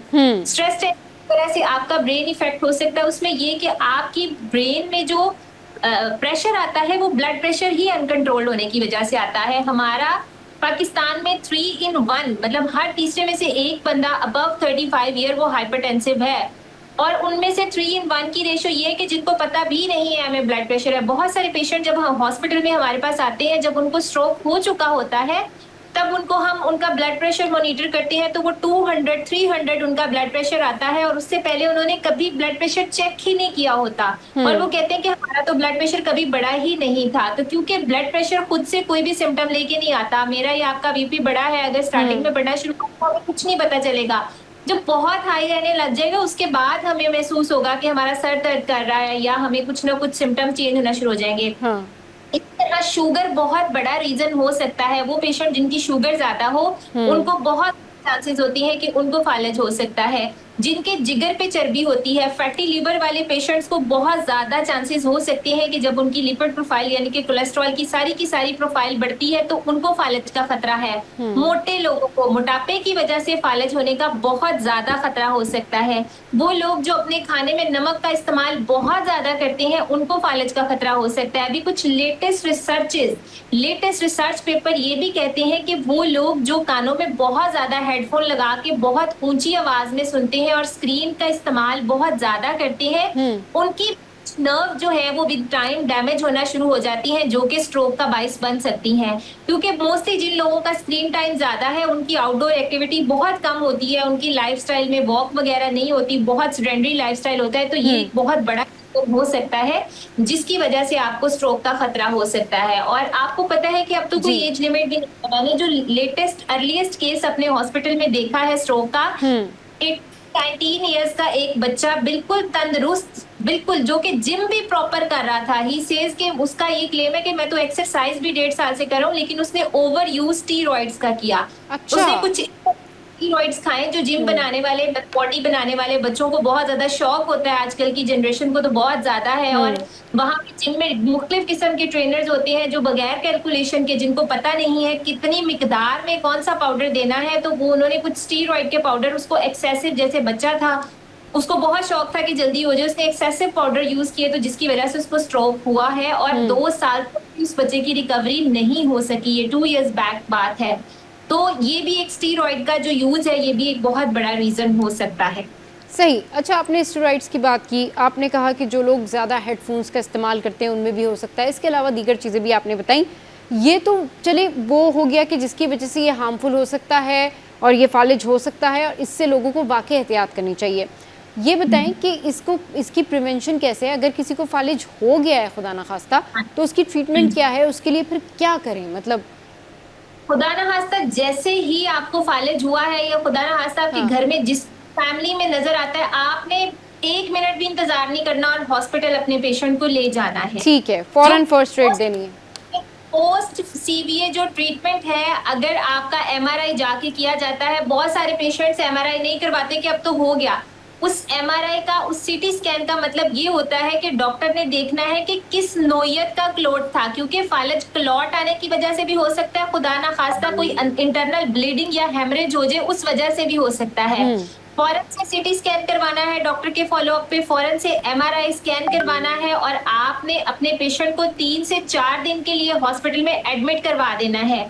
इस दौरान पे पेशेंट की सारी मैनेजमेंट की जाती है, उसको उसका शुगर मॉनिटर किया जाता है, उसका ब्लड प्रेशर मॉनिटर किया जाता है, उसको कुछ मेडिकेशंस है जो पोस्ट सीवीए दे के बचाया जा सकता है कि वही जो आपका पेशेंट 1 से 2 साल में ठीक होना था, 6 माह में ठीक होना था, वो हो सकता है कि उस ट्रीटमेंट की वजह से 2-3 महीने में रिकवर हो जाए। बिकॉज मैंने ऐसा भी देखा है कि जो लोग बहुत जल्दी पेशेंट को हॉस्पिटल ले जाते हैं तो वो पेशेंट को इतना कम अटैक होता है कि बाद में 8 से 9 दिन के बाद पता भी नहीं चलता कि पेशेंट को सीवीए हुआ था, अगर आप अपने पेशेंट को टाइम से मेडिकल केयर ले देंगे। तो इसके साथ साथ पेशेंट का हॉस्पिटल में न्यूट्रिशन केयर का भी ख्याल रखा जाता है, क्योंकि फालज बुरी तरह से गले के भी कुछ मसल्स को डैमेज कर देता है। आपने देखा होगा कि फालज के मरीज ना तो सम टाइम बोल पाते हैं और खा तो बिल्कुल नहीं पाते, क्योंकि उनके गले के भी कुछ जो लेरिंग्स है उसमें भी ऐसा का डैमेज होता है कि वो कोई भी चीज इनगल्फ नहीं कर पाते। तो उस टाइम पे पेशेंट को एनजी ट्यूब, नेजोगैस्ट्रिक ट्यूब जिसे हम कहते हैं, वो उसके थ्रू खुराक दी जाती है। तो पेशेंट का हॉस्पिटल में प्रॉपर मैनेजमेंट हो जाती है। जिस दिन पेशेंट को डिस्चार्ज भी किया जाता है तो वो एनजी ट्यूब उसको लगी रहती है, वो कुछ दिन के लिए 20 से 22 दिन में उसको डाइट उसके थ्रू दी जाती है। उसकी प्रोटीन मैनेजमेंट का बहुत ज्यादा ख्याल रखा जाता है कि पेशेंट को 1.2 से 1.5 ग्राम पर केजी पर डे आपको प्रोटीन देना होता है। उसके साथ उसकी B12 की मैनेजमेंट होती है, सप्लीमेंट हम उसको B12 के देते हैं, हाई प्रोटीन डैश डाइट हम देते हैं जो कि ब्लड प्रेशर के लिए भी डिजाइन की जाती है। सही, इस डिस्कशन को कंटिन्यू करते हैं, लेकिन एक ब्रेक लेते हैं। ब्रेक के बाद फिर वापस आते हैं, इस पर मजीद जो है वो गुफ्तगू करते हैं। Stay with us. Welcome back. तो हम बात कर रहे हैं फालिज से रिलेटेड, और जिस तरीके से फालिज का इलाज अभी बता रही हैं हफ्सा, वो ये कह रही हैं कि अर्ली मेडिकल केयर देनी पड़ती है, मतलब आपको फ़ौरन अर्ली लेके जाना पड़ता है, तो इससे बहुत फ़ायदा होता है। और ये कहीं ना कहीं सही भी है कि अगर किसी को फ़ौरन से ही स्ट्रोक आता है, उसको फालिज का अटैक होता है, अब वो राइट साइड पर हो, राइट हैंड पर हो, उसके लेफ़्ट साइड पर हो, किसी को मुँह पर होता है या कहीं पर भी, आपने उसको फौरी जो है डॉक्टर के पास लेके जाना है, फौरी उसकी ट्रीटमेंट शुरू करानी है। और जिस तरह से वो कह रही हैं कि एनजी उसको लगा देते हैं, फिर जो है वो विटामिन B12, प्रोटीन, ये सारी चीज़ें जो है वो स्टार्ट हो जाती हैं। अच्छा, कुछ लोग ये करते हैं हफ्सा कि इंजेक्शन देते हैं फौरी तौर पर, अर्ली जो है इंजेक्शन लगा रहे होते हैं, वो क्या है? मेडिकल केयर में अगर तो आप मेडिकल केयर में चले गए हैं, डॉक्टर के पास चले गए हैं, तो फिर डॉक्टर को उसका ट्रीटमेंट करने दें, क्योंकि हर जैसे मैंने बताया इंडिविजुअली उसका स्टेटस चेंज होगा। अगर किसी का हेमरेज हुआ है, सीवीए हुआ है, स्ट्रोक हुआ है, हेमीप्रेसिस है, उसका ट्रीटमेंट उस हिसाब से किया जाएगा। आई एम सॉरी टू से, मेरा अपनी आवाम से इतना इख्तिलाफ है कि हमारे यहाँ अगर लोगों को सीवीए होता है वो 2 से 3 दिन हॉस्पिटल जाते हैं, उसके बाद डिफरेंट किस्म के देसी इलाज शुरू कर दिए जाते हैं। सही। प्लान का बंदा फलाने हकीम के पास गया था, मैंने तो उसके पास जाके ट्रीटमेंट लेना है। सही, बिल्कुल ठीक कह रही हैं, बिल्कुल ठीक कह रही हैं। सेल्फ मेडिकेशन जो है वो वैसे ही बहुत हार्मफुल है। करनी, आपने सेल्फ मेडिकेशन नहीं करनी, किसी किस्म के भी किसी और नीम हकीम के पास नहीं आपने जाना, आपने डायरेक्ट उस कंसर्न न्यूरोलॉजिस्ट के पास जाएं, न्यूरोसर्जन के पास जाएं, फौरन से हॉस्पिटल की इमरजेंसी में जाएं, और आपको एक proper medical treatment, medical team है जिसमें कि न्यूरोलॉजिस्ट शामिल है, जिसमें मेडिकल स्पेशलिस्ट शामिल है, जिसमें न्यूट्रिशनिस्ट शामिल है, ये सब की टीम होती है जो कि स्ट्रोक का ट्रीटमेंट जो है वो मिलके करती है, जिसमें हमें डाइट से लेके, मेडिसिन से लेके, ब्लड प्रेशर, हाइपरटेंशन, डायबिटीज, हर चीज की मॉनिटरिंग का ख्याल करते हैं। तो इसका ट्रीटमेंट जो है वो बहुत अच्छा पॉसिबल है। अगर आप राइट टीम के पास चले गए तो इवन आपका 10 दिन के बाद किसी बंदे को पता भी नहीं चलेगा कि आपको फालिज हुआ था, आप बिल्कुल पहले जैसे हो सकते हैं। तो पोस्ट केयर का आपने बहुत ज्यादा ख्याल रखना है। सही, बिल्कुल सही कह रहे हैं कि पोस्ट केयर का बहुत ज़्यादा ख्याल रखना है। अच्छा, अब किसी को खुदा न खास्ता फालिज हो गया, ट्रीटमेंट शुरू हो गया, बेहतरी आ गई, अब घर पे लाने के बाद को किन बातों का ख्याल रखना चाहिए, यानी फालिज के हो जाने के बाद जी किन Exactly. बातों का ख्याल रखना चाहिए, कैसे केयर करनी चाहिए, और अगर उसको शुगर भी है तो बहुत ज्यादा केयर करनी पड़ेगी? एग्जैक्टली सबसे पहली चीज ये कि ये फालज एक ऐसी बीमारी है जिसमें रीअकरेंस के चांसेस बहुत ज्यादा होते हैं, स्पेशली उन पेशेंट्स को जिनका न्यूट्रिशनल स्टेटस बहुत कम हो जाता है। आपको पता है कि फालिज के बाद, जब मैंने पहले मेंशन किया कि एनजी ट्यूब लगाई जाती है क्योंकि पेशेंट खा नहीं पाता, और वो बहुत सारे पेशेंट्स में जो ज्यादा ओल्ड एज है 2 to 3 months लगानी पड़ती है क्योंकि उनकी गले में कैपेसिटी नहीं होती। जो पेशेंट वो जिद में नहीं लगाते, सम टाइम जो है पेशेंट उसको बियर नहीं कर पा रहे होते, तो पेशेंट को अगर हम थोड़ा सा काउंसिल करके समझा ले तो पेशेंट अंडरस्टैंड कर लेते हैं, या घर वाले बहुत ज्यादा रिजिड हो जाते हैं कि भी नहीं, पेशेंट तो है, वो कहता है मैं खा लूंगा मुझे बिठा के, और वो बहुत थोड़ा इंटेक पेशेंट कर रहा होता है, वो बैठ के खाने की कोशिश करता है लेकिन उसके गले में अटकता है और बहुत कम खाना पीना शुरू कर देता है, जिसकी वजह से एक तो पेशेंट बहुत ज्यादा कमजोर हो जाता है। और जैसे आपने शुगर की बात की कि फालिज के बाद बहुत सारे ऐसे पेशेंट हैं जिनको पहले शुगर नहीं होती, लेकिन फालिज के बाद बॉडी पे स्ट्रेस आने की वजह से इंसुलिन रेजिस्ट कर जाती है और शुगर होना शुरू हो जाती है। तो आप चीजों का बहुत ज्यादा ख्याल रखना है। एक तो पेशेंट अपना प्रोटीन का इंटेक पूरा करे, अपने खाने की जो कैलोरीज है वो पूरी कैलकुलेट करे कि आपने जो है पेशेंट को एटलीस्ट जो है वो 1700 से 18 कैलोरीज एक दिन में खिलानी है, और उसमें 1.5 ग्राम पर केजी पर डे आपने अपने पेशेंट को प्रोटीन लाजमी देनी है। उसके साथ आपने उसकी शुगर मॉनिटर करनी है। अगर बहुत ज्यादा शुगर हाई है तो अगर टेम्परेरी उसको इंसुलिन पे भी पेशेंट को शिफ्ट करना पड़े तो हम कर सकते हैं, क्योंकि उस टाइम उसकी मेडिकल मैनेजमेंट बहुत ज्यादा जरूरी होती है। तो मोस्टली पेशेंट एक तो अपनी शुगर मॉनिटर नहीं करते और दूसरा बहुत कमजोर हो जाते हैं ना खाना खाने की वजह से, तो उनको रीअकरेंस का चांस होता है with in 3 months, with in 6 months जो है वो सेकेंड टाइम सीवियर हो सकता है, और खुदा ना खास्ता दूसरी साइड भी डैमेज होने का खतरा होता है। तो आपने घर आके एक तो ब्लड प्रेशर को मॉनिटर करना है, दूसरा शुगर को मॉनिटर करना है डेली बेसिस पे महीने के लिए, तीसरा आपने पेशेंट की डाइट का बहुत ज्यादा ख्याल रखना है, उसकी कैलोरीज पूरी करनी है, और उसका वेट हर मंथ आपने चेक करवाना है कि खुदा ना खास्ता उसका वेट एक महीने में 2 से 3 किलो भी कम नहीं होना चाहिए। पेशेंट का वेट स्टेबल रहना चाहिए। अगर पेशेंट बहुत ज्यादा मोटा है तो भी आपने उसकी प्रोटीन मैनेजमेंट करवा के वेट लूज करवाना है। पेशेंट इतना 10-10 किलो एक महीने में वेट लूज करते हैं जिसकी वजह से वो मैल नरिश्ड हो जाते हैं और उनको रीअकरेंस के चांसेस बहुत ज्यादा होते हैं। तो आपने इन चीजों का जो है वो बहुत ज्यादा घर पहुंच के ख्याल रखना है। सही। अच्छा ये बताइए, ये सारी आपने तो बता दी कि एहतियाती तदाबीर ये हैं, इस तरीके से ट्रीट करना चाहिए, बट समहाउ क्या एक दफा फालिज हो तो क्या बार बार होने के चांसेस होते हैं इफ्सा?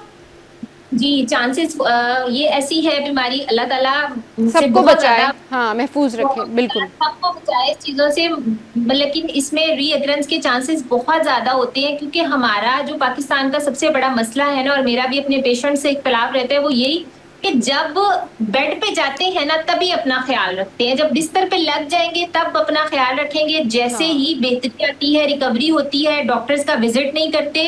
आपने अगर आप ठीक भी हो गए, आप 100% भी ठीक हो गए, आप 3 से 4 months के बाद लाजमी डॉक्टर के पास अपने रेगुलर चेकअप के लिए जाएं और अपने टेस्ट करवाते रहे, अपना ब्लड प्रेशर मॉनिटर रखें। वो पेशेंट जो बिल्कुल ही ब्लड प्रेशर की मॉनिटरिंग बंद कर देते हैं, दोबारा से बाहर का खाना, नमक का इंटेक बढ़ा देते हैं और बिल्कुल भी शुगर का ख्याल नहीं रख रहे होते, तो उनमें रीअकरेंस के चांसेस होते हैं। और आपको पता है जिसको 2 दफा या 3 दफा ये सीवियर का अटैक हो जाए तो उसके बाद रिकवरी के चांसेस सिर्फ 5 to 10% रह जाते हैं।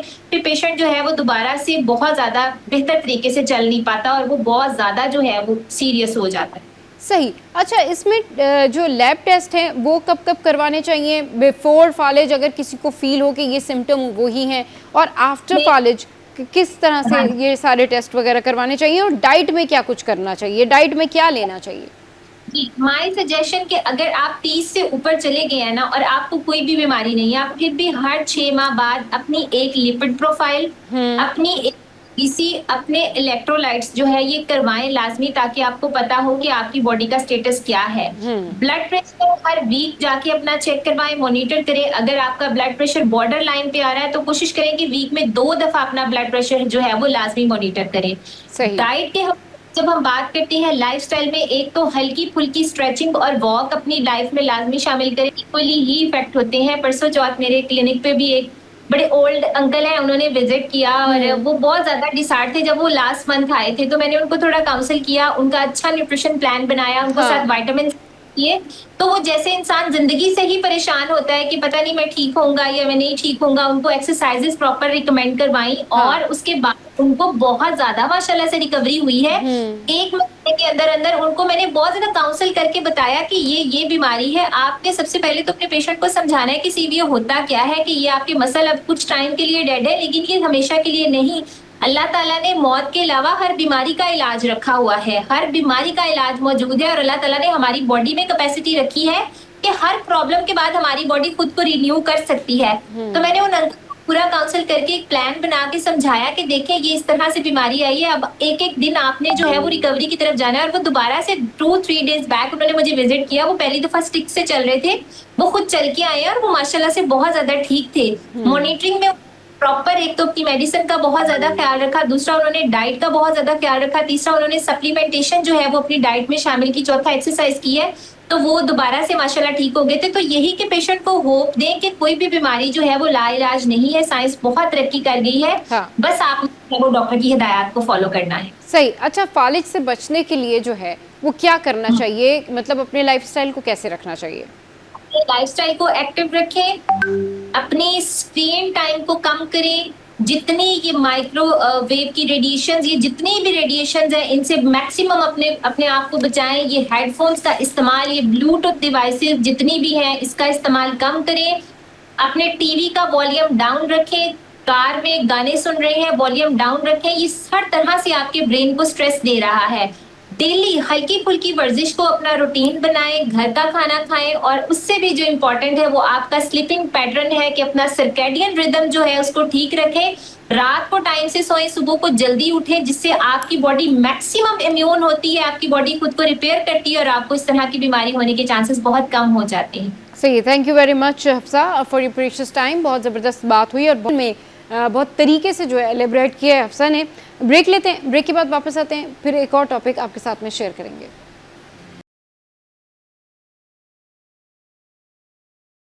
Welcome back. तो अब कुछ बात कर लेते हैं हम अपनी सेल्फ ग्रूमिंग के हवाले से। और सेल्फ ग्रूमिंग क्या है? सेल्फ ग्रूमिंग ये है कि यू बेटर नो कि आपके लिए क्या बेहतर है, आपका वो वक्त कौन सा है जिसमें आप अपने लिए टाइम निकाल सकें, आपका वो वक्त कौन सा है जब आप घर वालों से हट के, घर के कामों से हट के जब बैठे हों फ्री, तो आप उसको कहें ये मी टाइम है, यानी ये मेरा टाइम है और इसको मैंने अच्छे से गुजारना है। इस टाइम में मैंने स्ट्रेस नहीं लेना, इस टाइम में मैंने ऐसी कोई नेगेटिव चीज़ें नहीं करनी जो मेरा बीपी हाई करें या फिर जो मुझे एंजाइटी का शिकार बनाएं। पूरे दिन की थकन के बाद या सुबह के स्टार्ट के बाद से ही अगर आपको जब टाइम मिलता है और आपको लगता है कि शाम का टाइम आपका मी टाइम है या फिर रात का टाइम आपका मी टाइम है या मॉर्निंग इवनिंग, कभी भी आप अपने लिए आधा घंटा 1 घंटा निकालते हैं, उसमें दोस्तों से भी मिल लेते हैं, अपनी केयर भी कर लेते हैं, तो ये सारी चीज़ें कनेक्ट करती हैं आपकी पर्सनल ग्रूमिंग से भी। और क्यों? क्योंकि जब आप अपने लिए टाइम निकालते हैं आपकी मेंटल हेल्थ बेहतर होती है, आप अपने आप को ग्रूम करते हैं।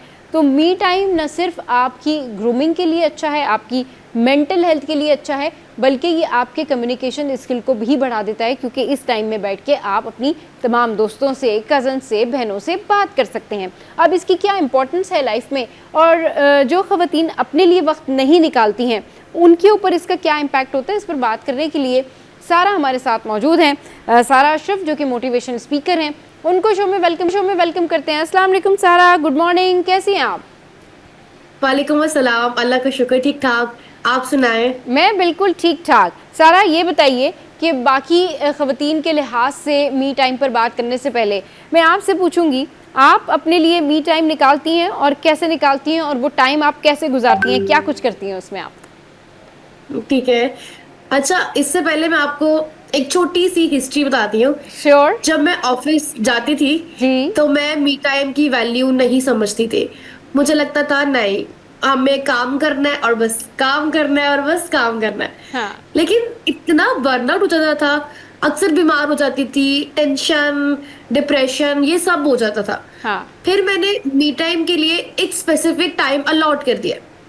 अब मुझे लगता है अगर कि मैं बहुत स्ट्रेस्ड आउट हूँ तो मैं सब कुछ छोड़ के बैठ जाती हूँ, मेडिटेशन करती हूँ, माइंड रिलैक्स करती हूँ, प्रॉब्लम्स के बारे में सोचती हूँ कि मुझे कौन सा ऐसा प्रॉब्लम है जिसको मैं सोल्यूशन मतलब जिसका मैंने ढूंढना है, और मैं उसको स्लो करके करती हूँ स्टेप बाय स्टेप, और इतना रिलैक्स होता है मेरा माइंड। हाँ। और समटाइम्स मैं सिर्फ स्क्रॉलिंग करती हूँ, लाइक किसी प्रॉब्लम के बारे में नहीं सोचती, सही। सिर्फ स्क्रॉलिंग कर ली, वॉक कर ली, थोड़ी सी मेडिटेशन कर ली, हाँ। माइंड रिलैक्स कर लिया, किसी से कॉल पे बात कर ली मैंने, हाँ। और इसके बाद इतना रिलैक्स फील होता है, ऐसा लगता है यार कि इतना टेंशन तो था ही नहीं, लाइक इतना बड़ा प्रॉब्लम तो था ही नहीं हाँ, जिसका प्रॉब्लम टेंशन ले इतना बड़ा रखा। नहीं था, और इतना बड़ा हम लोगों ने सच खुद ही में। बनाया हुआ था, है ना? हाँ, ऐसा होता है। हम एग्जैजरेट कर रहे होते हैं बहुत ज्यादा अपने माइंड में, हाँ। बल्कि इतना बड़ा नहीं होता। सही। और फिर वो सोल्यूशन ऐसे निकलता है, वो टास्क लाइक जो मैं 4 घंटे से लगी हूँ वो 10 मिनट्स में हो जाता है।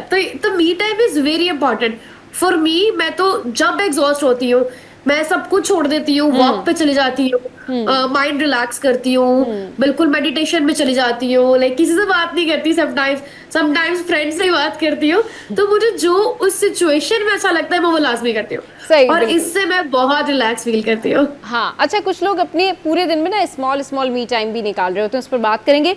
लेकिन अभी ये बताइए कि जैसे आपने बताया कि आप रिलैक्स फील करती हैं, दोस्तों से कॉल पे बात कर लेती हैं, मेडिटेशन करती हैं। मेरा भी कुछ इसी तरीके से है कि अगर मुझे मेरे लिए मी टाइम निकालना है तो मैं ज़्यादातर मूवीज़ या ड्रामास देख रही होती हूँ, या फिर मैं अपने फ्रेंड से बात कर रही होती हूँ। मेरी मतलब दोस्तें हैं, ज़ारा है, महरीन है, सादिया है, उसामा है, ये सारे मेरे बहुत अच्छे जो हैं वो फ्रेंड्स हैं, सारे मेरे बहुत अच्छे कुलीग्स हैं। तो जब मैं इनसे बात करती हूँ तो डेफिनेटली मुझे बहुत अच्छा फील होता है, मुझे बहुत अच्छा लगता है, हंसी मजाक करते हैं और आपका पूरे दिन की टेंशन खत्म हो जाती है।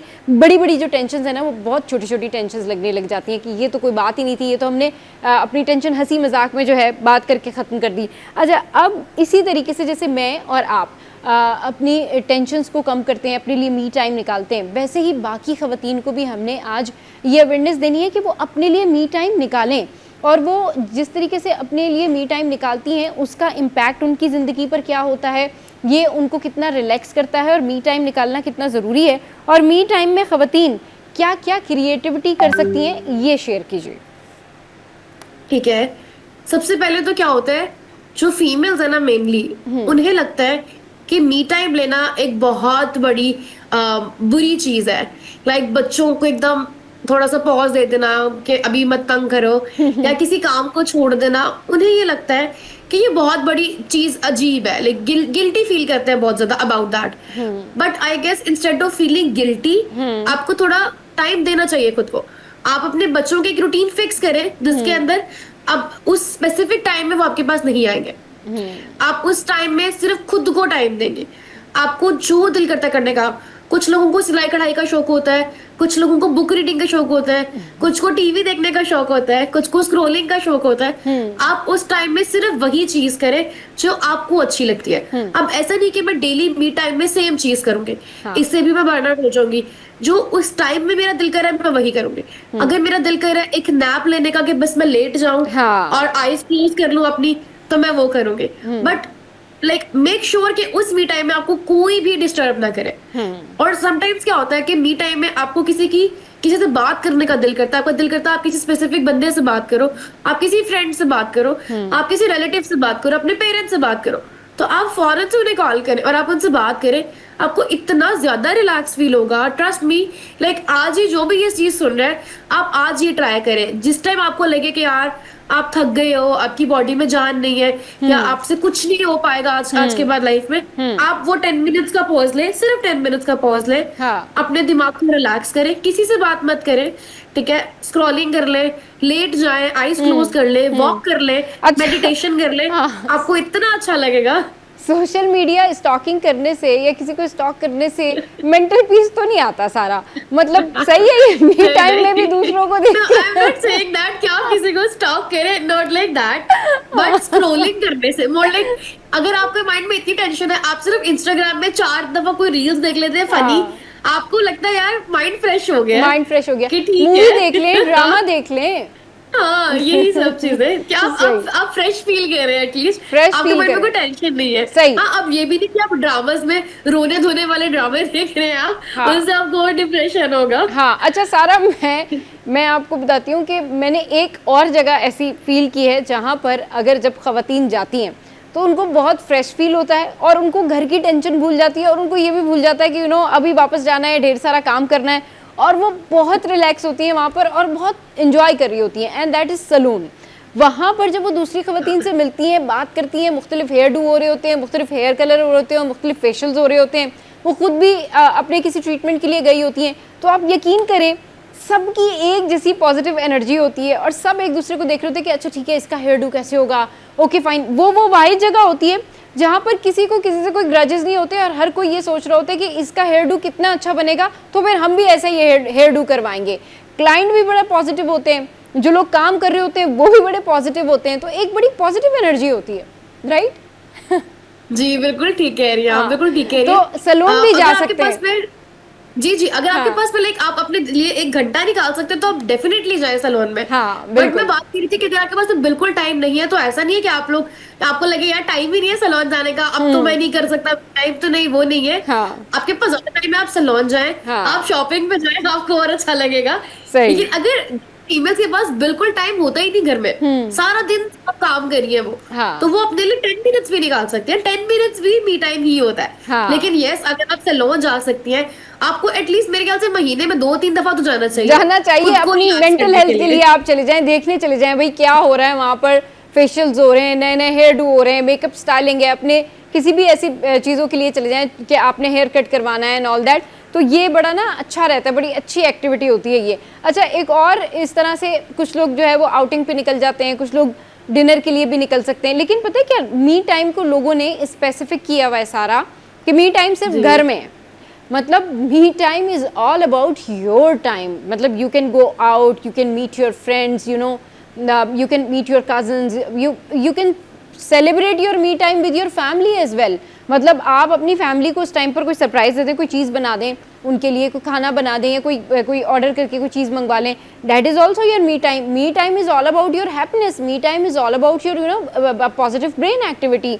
तो लोगों ने ना इसको बिल्कुल ऐसे वो कर दिया है, कंपोज कर दिया। जी बिल्कुल ऐसा ही है। हाँ। अच्छा, एक चीज आपने मिस आउट कर दी, that is gym.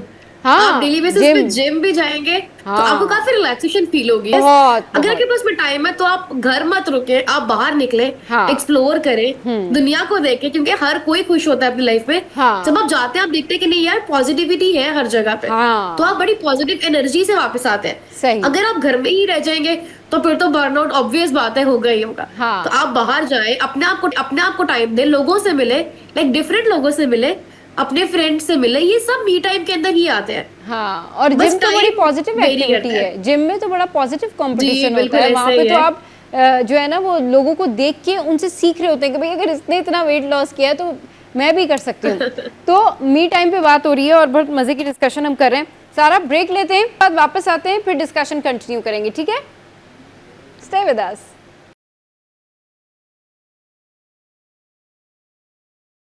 Welcome back. बात हो रही है मी टाइम की, हमारे साथ में सारा मौजूद है, हमारे साथ कनेक्टेड हैं।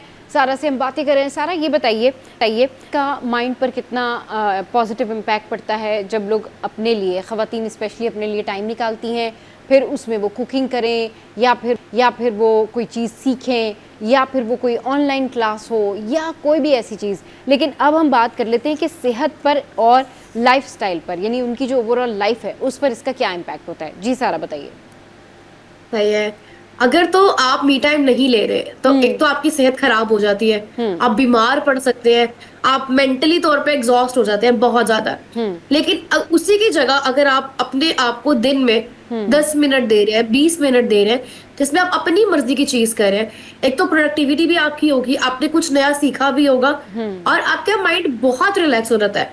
अगर मैं परसेंटेज वाइज बात करूं कि आप 80% बिल्कुल दिमाग से एग्जॉस्ट हो चुके हैं, आपसे कुछ नहीं हो रहा, तो ट्रस्ट मी, जब आप खुद को टाइम देंगे, 10 मिनट देंगे जिसमें आप वॉक करेंगे, आप कुछ नया सीखेंगे, आप कुछ ऐसा करेंगे जिसमें आपको मजा आ रहा है, तो आपका वो जो 80% वाला परसेंटेज है वो आहिस्ता आहिस्ता 10% तक चला जाएगा और आप इतने ज्यादा प्रोडक्टिव हो जाते हैं, उसके बाद इतने हैप्पी हो जाते हैं, क्योंकि जब आप खुश होते हैं, जब आप रिलैक्स होते हैं, तो आपके जो टास्क, मतलब जो भी काम आपके फंसे हुए हैं या जिनमें आपको बड़ा गुस्सा आ रहा है, आप वो बड़ी इजीली कर लेते हैं।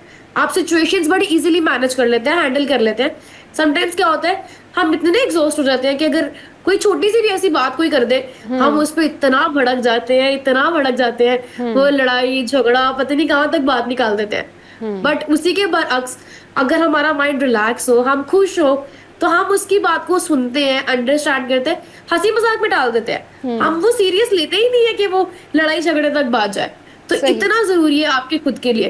प्लस अगर आपका माइंड पॉजिटिव रहेगा, आप प्रोडक्टिव होगे, तो आपकी बॉडी भी रिलैक्स होगी, आप बिल्कुल पॉजिटिव एनर्जी के साथ में हर चीज करोगे और आपकी बॉडी इतनी रिलैक्स होगी कि आप बीमार नहीं पड़ सकते हो। नेगेटिविटी से बीमारियां भी आती हैं और मेंटल स्ट्रेस भी आता है, डिप्रेशन, एंजाइटी, पता नहीं कितनी ज्यादा बीमारियां आती हैं। तो सेहत में तो इस चीज का बहुत ज्यादा इम्पैक्ट पड़ता है सच में। बिल्कुल। अच्छा ये बताइए कि जो लोग टॉक्सिक इन्वायरमेंट से निकलना चाहते हैं, उनके लिए ये मी टाइम कितना इफेक्टिव है? ये क्योंकि इस मी टाइम में वो बैठ के मेडिटेट कर सकते हैं, सोच सकते हैं, अपने फ्रेंड से, कुलीग से, पेरेंट्स से डिस्कशन कर सकते हैं, मतलब उनको एक वे आउट मिल सकता है कि वो किस तरीके से किसी भी टॉक्सिक इन्वायरमेंट से निकल सकते हैं। या अगर किसी को अपने स्टडी प्लान बनाने हैं, या किसी को अपनी शादी प्लान करनी है, या किसी को कोई बहुत इंपॉर्टेंट काम करना है, तो मी टाइम में वो बहुत सारी डिस्कशन अपने कुलीग से भी कर सकते हैं। बिल्कुल सही बात है।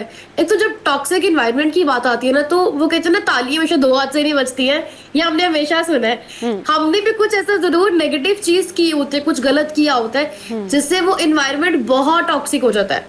अगर हमने कोई सिचुएशन पीसफुली हैंडल नहीं की है, तो वो भी टॉक्सिसिटी में +2 पॉइंट्स ऐड कर देती है। तो हमें क्या करना चाहिए, अगर हमें लग रहा हो कि इर्द गिर्द का इन्वायरमेंट बहुत नेगेटिव हो चुका है, बहुत टॉक्सिक हो चुका है, हमें पॉज लेना चाहिए वहां पे, हमें सब कुछ छोड़ देना चाहिए, डिस्कशंस बंद कर देनी चाहिए, खुद को पहले टाइम देना चाहिए, मेडिटेट करना चाहिए, और वॉक कर सकते हैं आप स्लो, और आप सोच सकते हैं कि ऐसा भी टास्क में क्या खराबी हुई कि इतनी टॉक्सिसिटी आ गई है। आप उस प्रॉब्लम को सोचते हो, आप उस टास्क के बारे में सोचते हो, फिर आप छोटे छोटे स्टेप्स में अपने प्रॉब्लम सोचते हो कि ऐसा कौन सा पहला स्टेप लिया जाए जिससे आपके ये मसले खत्म हो जाए। और टू बी ऑनेस्ट, जब आपका माइंड रिलैक्स होता है, जब आप उस इन्वायरमेंट से थोड़ी देर के लिए दूर आते हो, बाहर निकलते हो, वॉक करते हो, कुछ अच्छा खा के आते हो, आपका माइंड रिलैक्स होता है, आपका मूड फ्रेश होता है, तो फिर आपको लगता है कि नहीं यार, अगर उसमें थोड़ा सा पॉजिटिवली मैं इस चीज को चेंज कर दूं, तो चीजें ठीक हो जाएगी। तो ट्रस्ट भी चीजें ठीक अपने आप होने लग जाती है। या तो अगर आप एक चीज पहली खराब है, आप उसको और गुस्से से देखो, आप उसके बारे में और गुस्से से बात करो। जैसे आप मैनेजर की बात ही करो, आपको मैनेजर ने डांटा, आप आगे से बदतमीजी शुरू कर देते हो, तो वो टॉक्सिसिटी और बढ़ती रहती है। जबकि अगर आपका मैनेजर आपको डांट रहा है, आप पहले समझो कि डांट पड़ी किस वजह से है, क्या पता आप ही ने काम गलत किया हो, या मैनेजर को चीज समझ में ना आ रही हो। जब आपका माइंड रिलैक्स होगा, आप बिल्कुल पॉजिटिव एनर्जी के साथ दोबारा वापस आओगे, उनसे दोबारा डिस्कशन करोगे। टू बी ऑनेस्ट, आपके आधे प्रॉब्लम्स तो डिस्कशन से ही हल हो जाएंगे। सही, बिल्कुल ठीक कह रही हैं। जब आप पॉजिटिव तरीके से बात करोगे तो ठीक हो जाएगी चीजें। हाँ, आधा प्रॉब्लम तो इसी तरह से जो है ना वो सॉल्व हो जाएगा, और बिल्कुल ये चीज़ें करनी चाहिए। और बात वही है कि आपने अपने लिए खुद टाइम निकालना है, आपने अपने लिए जो है वो खुद सोचना है कि किस तरीके से आपने अपने इस टाइम को जो है वो आगे गो थ्रू करना होता है। और अपनी फैमिली से आपने ये डिस्कस करना होता है कि देखें, जिस तरह उनके लिए आप ख्याल रखते हैं, ये मैं स्पेशली ख़वातीन की बात कर रही हूँ, जिस तरीके से वो सबका ख्याल रखती हैं, इसी तरह से उनको अपना ख्याल भी रखना है, और ये टाइम उनका अपना टाइम है, और घर वालों को भी अंडरस्टैंड करना चाहिए। अच्छा, आप ये बताएं कि कुछ लड़कियां ना स्पोर्ट्स एक्टिविटी में भी होती हैं, ये कितना अच्छा है? ये बहुत अच्छा, आपकी फिजिकल हेल्थ के लिए बहुत अच्छा है। देखिए, अगर आप फिजिकली स्ट्रांग है तो आप मेंटली भी स्ट्रांग होते हैं।